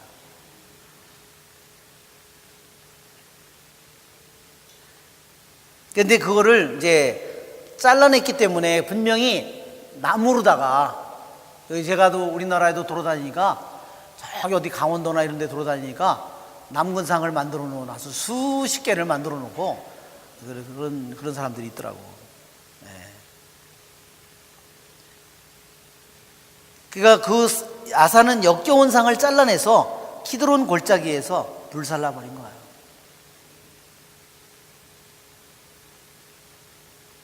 예, 정말 그 근원이 권력의 핵심에 있잖아요, 그렇죠? 왕궁에 있잖아요. 그 우상 숭배를 하는 그 가장 한 것이 근원이 이 모구가 그런 일을 하고 있잖아요, 그렇죠? 정말 그것을 대적해서 그 고리를 끊는다는 것이 정말로 굉장히 힘들었을 겁니다.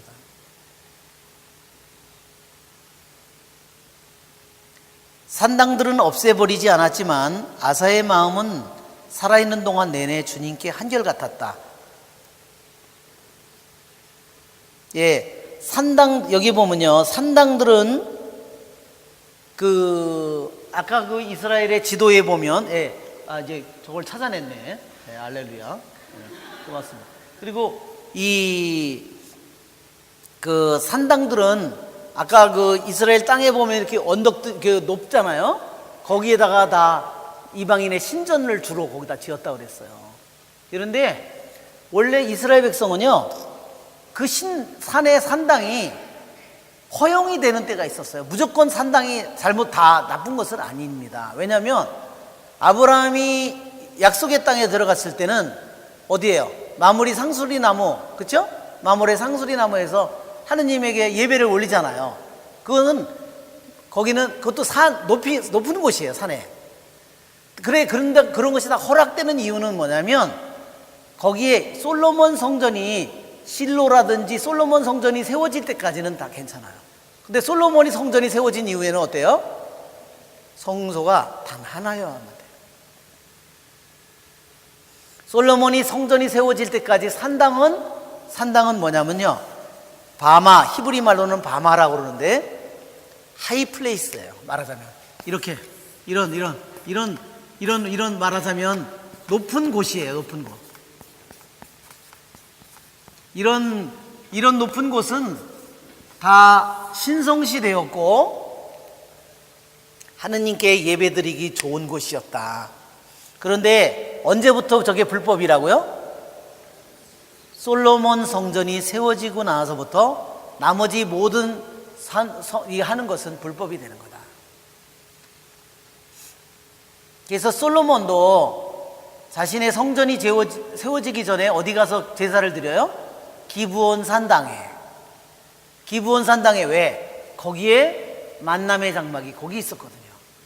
계약에게는 예루살렘에 있었지만 아직 솔로몬 성전은 지어지지 않았고, 만남의 장막은 기브온 산당에 있었고, 실로에 있던 것이 옮겨서 기브온 산당에 있었고, 계약의 궤는 예루살렘에 있었어요. 자, 그런데 우리는 여기에 지금 열왕기 15장의 9절서부터 24절까지 여기에 짧은 아사의 생애가 나오지만 여기에 병행되는 기절이요, 역대기 하권 14장을 한번 보세요. 역대기 하권 14장에는 아사의 유다 통치가 나오고 있습니다. 14장을 한번 보세요. 역대기 하권 14장, 아사의 유다 통치. 아사 시대 10년 동안 나라는 평온하였다. 그렇죠? 그 다음에 15장 보세요. 아사의 개혁. 16장, 아사가 아람의 도움을 청하다. 그 다음에 16장 7절 보세요. 하나니 선견자의 예언. 이것은 아사 왕이 잘못해가지고 선견자에게 지책을 받는 거예요. 그 다음에 11절, 아사가 죽다. 그래서 이 열왕기에는 아주 짧게 나와 있지만 역대기에는 아사 왕이 어떻게 해서 개혁을 했는지, 또 아사 왕이 어떻게 전쟁을 했는지, 아사가 어떤 잘못을 저질렀는지 나온다는 겁니다.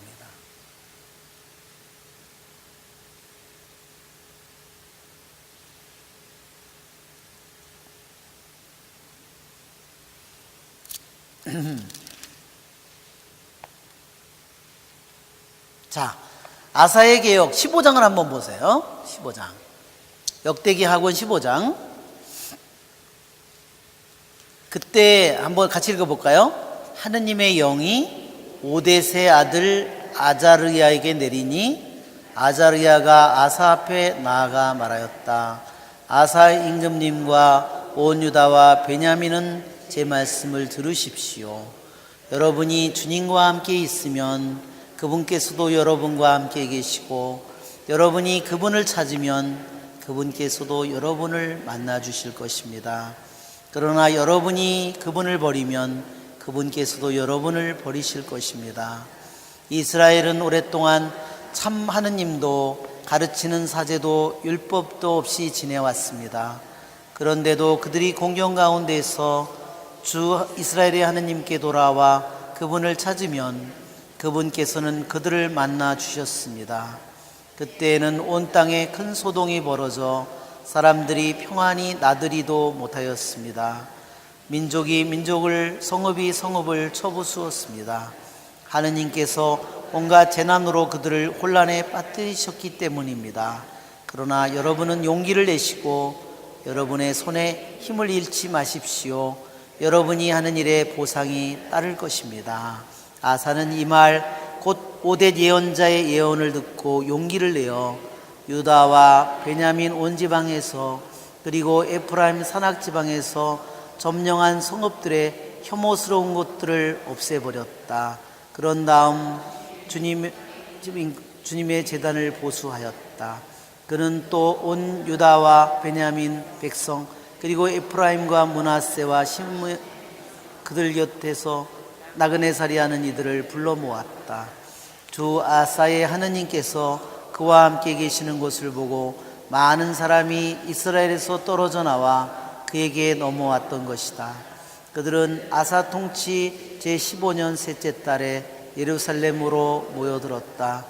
그날에 그들은 자기들이 가져온 전리품 가운데 소 700마리와 양 7,000마리를 주님께 희생제물로 잡아 바치며 마음을 다하고 목숨을 다하여 저의 조상들의 하느님을 찾겠다는 계약을 맺었다. 그리고 이 하느님을 찾지 않는 자는 낮은 사람 높은 사람 남자 여자 할 것 없이 다 죽이기로 하였다. 그들은 고함 소리와 함성과 세나팔과 뿔나팔 소리가 울리는 가운데 주님께 맹세하였다. 유다 백성이 마음을 다하고 맹세하고 정성을 다하여 그분을 찾자 그분께서 그들을 만나 주셨으므로 그들은 자기들의 맹세를 두고 기뻐하였다. 그리고 주님께서는 사방으로부터 그들을 평온하게 해주셨다. 아사 임금은 자기 어머니 마아카마저 아세라를 위하여 역겨운 상을 만들었기 때문에 모우 자리에서 물러나게 하였다. 그는 역겨운 상을 잘라내고 조각내어 키드론 골짜기에서 불살라 버렸다. 산당들은 이스라엘에서 없애버리지 않았지만 아사의 마음은 살아있는 동안 내내 주님께 한결같았다. 그는 아버지와 자기가 봉헌한 예물 곧 은과 금과 기물들을 하느님의 집에 들여놓았다. 그 뒤에 아사 통치 제35년까지 전쟁이 없었다. 네, 여기에 보면 14장에는요 이 아사 왕이 전쟁을 하는 부분이 나와요. 한번 4절을 보면 4절을 14장 역대기하권 14장 4절을 보면 또한 유다의 모든 성읍에서 산당들과 분향제단을 없애버렸다 이렇게 돼 있죠. 예, 유다 영역 안에 있는 산당들은 다 없애버렸어요. 그리고 그러나 여기 있는 건 모두 없애버렸어요. 17절에 보면 15장 17절에 산당들은 이스라엘에서 없애버리지 않았다 그랬어요. 예, 남쪽에 있는 건 없앴는데요 북쪽에서 다시 북쪽의 전쟁을 통해서 점령한 북쪽에 있는 산당들은 제거를 못했어요. 그래서 우리가 앞에서 보면 산당을 일부는 남쪽에 자기 영역 안에 있는 건 다 없앴는데 북쪽에 있는 거는 없애지 못했어요. 자, 여기에 보면 이 아사가 이렇게 아사 왕이 어떻게 이렇게 우상을 남창을 다 신전 남창을 없애버리고 어떻게 우상들을 다 쫓아내고 그런 힘을 어디서 왔어요? 그 힘이?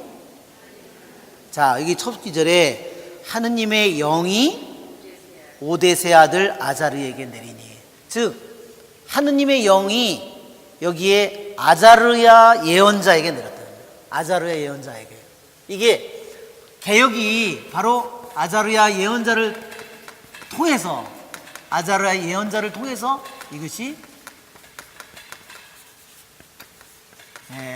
우리가 보면 도저히 그 왕으로서는, 자 여기 보면 어머니라고 나오죠. 아사 임금은 자기 어머니가 아니죠. 할머니를 다 어머니라고 이렇게. 그러니까 할머니, 증조 할머니도 다 어머니라고 표현할 수 있고 아들, 손자, 등손자도 다 아들이라고 표현할 수 있는 거예요. 또 여기도 보면 앞에는 아자르야라고 돼 있고 8절은 오뎃 예언자라고 돼 있어요. 그렇죠? 그 오뎃의 아들이니까 아자르야라고 그래야 되는데 뭐라고 그러냐면 앞에서는 1절에서는 오뎃이라고 부르고 8절에서는 뭐라고 불러요? 오뎃 예언자라고 불러요. 이름을 그 집안의 아버지의 이름을 그대로 써서. 그래도 오뎃 예언자 그러면 유대인들은 그게 오뎃의 아들 가리키는 거구나. 그 사람들 안다는 거죠. 자, 이 개혁이 바로 하느님의 영을 받은 아자르의 예언자를 통해서 시작됐다는 겁니다. 우리들에게도 내 자신의 삶이 바뀌려면 내 자신이 혼자 바꾸려고 그러면 안 돼요. 정말 우리들이 하느님의 영을 통해서 이 예언자에게 말씀이 들어왔을 때 그것은 뭐예요? 하느님의 말씀이고 하느님의 힘, 하느님의 은총이 들어온 거죠. 그럴 때 우리들이 그 일을 할 수 있다는 겁니다. 그래서 우리들이 저도 이렇게 기도회나 이런 데 가서 예언의 말씀을 들으면 그 말씀이 정말로 강력하다는 것을 느껴요. 그래서 우리들이 여기에 왕이 자기에게 산적한 문제가 너무 많아요. 자기가 물려받았을 때 자기의 충신들, 뭐 대신들, 뭐 이런 사람들이, 장군들 다 뭐예요? 여기 보면 어때요? 예루살렘 성전은 어때요? 여기 보면 8절 끝을 보면 그런 다음 주님의 집 현관에 있는 주님의 제단을 보수하였다. 네. 그러니까 주님의 제단이 얼마나 망가졌으면 주님의 제단을 그러니까 그만큼 예배가 엉망이 돼버려 있는 거예요. 왜? 다 이방 신전에, 그렇죠? 본성적이고 인간의 욕망을 충족시켜주는 예배방, 그런데 사람들이 다 몰려간 거죠.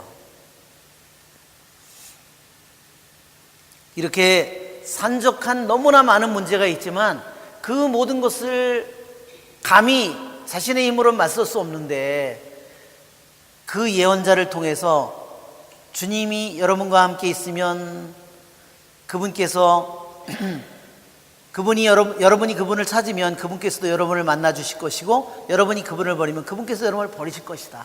그러니까 이 예언자의 말을 통해서 이 왕이 힘을 얻은 거예요.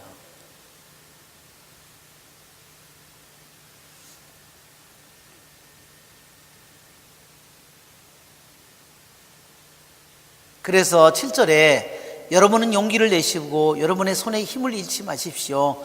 여러분이 하는 일에 보상이 따를 것입니다.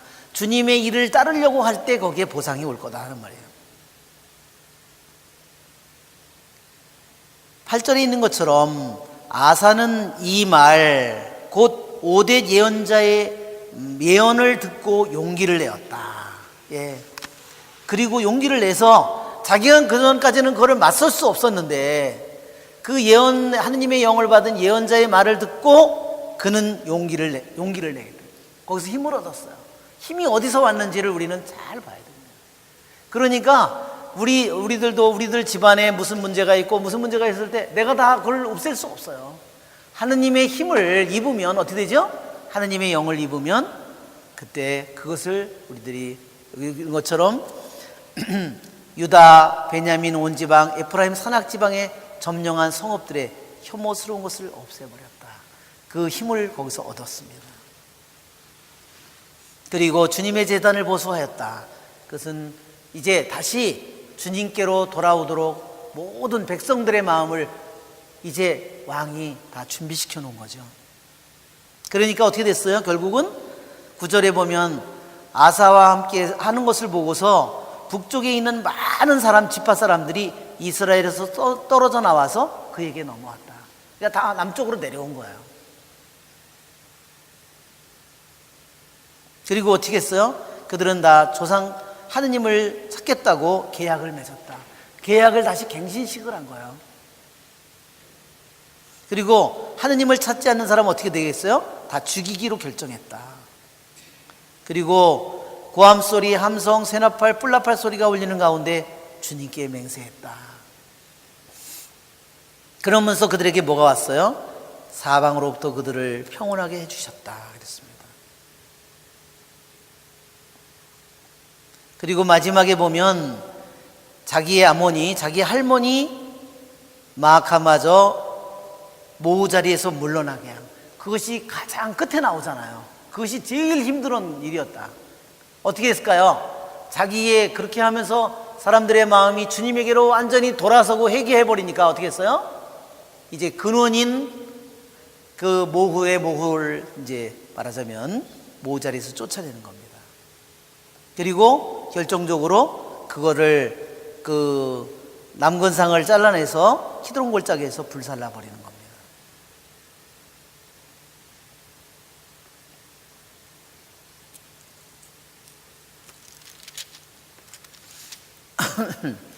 자, 14장에는 이제 이 아사왕이 그 전쟁을 하는 그런 얘기가 나오는데 14장에 보면 1절서부터 4절까지는 이제 그 전에 앞에 있는 11개에 있는 내용과 같고 5절에 보면 4절 끝에 보면 그리하여 그가 다스리는 동안 왕국이 평온하였다. 나라가 이렇게 평온해지자. 그러니까 약 40년 가까이 통치를 했어요. 이 아사 왕이. 또한 그는 유다의 요새 성읍들을 지었다. 주님께서 그에게 안정을 주시어 그는 여러 해 동안 전쟁을 겪지 않았다. 그는 유다 백성에게 말하였다. 성읍들을 다시 세웁시다. 성벽 탑으로 둘러싸고 성문과 빗장을 만들어 답시다. 우리가 주 하느님을 찾았으므로 이 나라가 아직도 우리 앞에 남아있는 것이요 우리가 그분을 찾자 그분께서 사방으로부터 우리를 평온하게 해주셨소. 그리하여 그들은 성읍들을 세우기 시작하여 일을 잘 마쳤다. 예, 그 전까지는 우상을 숭배하니까 나라가 수많은 전쟁에 침입에 시달리고 성벽을 세울 수도 없고 문을 만들어 달 수도 없는 거야. 그럴 힘이 자기네들에게 없는 거예요. 하느님의 보호가 없으니까. 아사에게는 큰 방패와 창을 든 유다 출신 군사 30만이 있었고 작은 방패를 들고 활로 무장한 베냐민 출신 군사 28만이 있었다. 예. 항상 베냐민 지파는요 활을 잘 사용해요. 아주 거기에 대해서 아주 뛰어난 저기를 가졌습니다.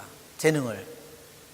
그 즈음에 에티오피아 사람 제라가 군사 100만과 병거 300대를 이끌고 그들을 치러 나와 마레사까지 다다랐다. 예. 그러니까 여기 이스라엘군을 합치면 약 50만이 조금 넘고요. 에티오피아 병력은 약 100만이에요. 그러면 약 배잖아요. 그렇죠? 아사도 그에게 맞서려고 나아가 마레사의 스파타 골짜기에서 전열을 갖추었다. 아사가 자기 하느님께 말씀드렸다. 주님, 강자와 약자 사이에 싸움이 일어났을 때 당신처럼 도와줄 리 아무도 없습니다. 주 저희 하느님, 저희가 당신께 의지하여 당신 이름으로 이 무리를 치러 나왔으니 저희를 도와주십시오. 예, 분명히 자기네들이 열세이잖아요. 그렇죠? 그러니까 주님의 이름을 부르고 있는 겁니다. 주님, 당신께서 저희 하느님이시니 아무도 당신을 당해내지 못하게 하십시오. 주님께서 아사와 유다 백성 앞에서 에티오피아인들을 치시니 에티오피아인들이 도망쳤다. 네, 이제 이것이 바로 아사 왕이 정말 큰 전쟁에서 이디오피아의 100만 대군을 맞서서 싸운 거죠. 우리나라 옛날에 중국에 당나라 왕이 쳐들어와서 우리 전쟁을 하듯이 고구려 그 군이 우리 전쟁을 하듯이 그런 전쟁을 했는데 주님의 도움을 청해서 전쟁에 승리하는 것을 우리 아사 왕이 큰 승리를 했음을 앞에 11개에서는 이러한 내용이 없지만 우리들이 역대기에 있는 내용을 다 볼 때 아사 왕에 대해서 더 많은 내용을 알게 된다는 겁니다. 네, 오늘은 여기까지만 하고 다음 주에 나머지를 아사 왕의 부분을 해야 될 것 같습니다. 영광이 성부와 성자와 성령께 성부와 성자와 성령의 이름으로 아멘. 예수가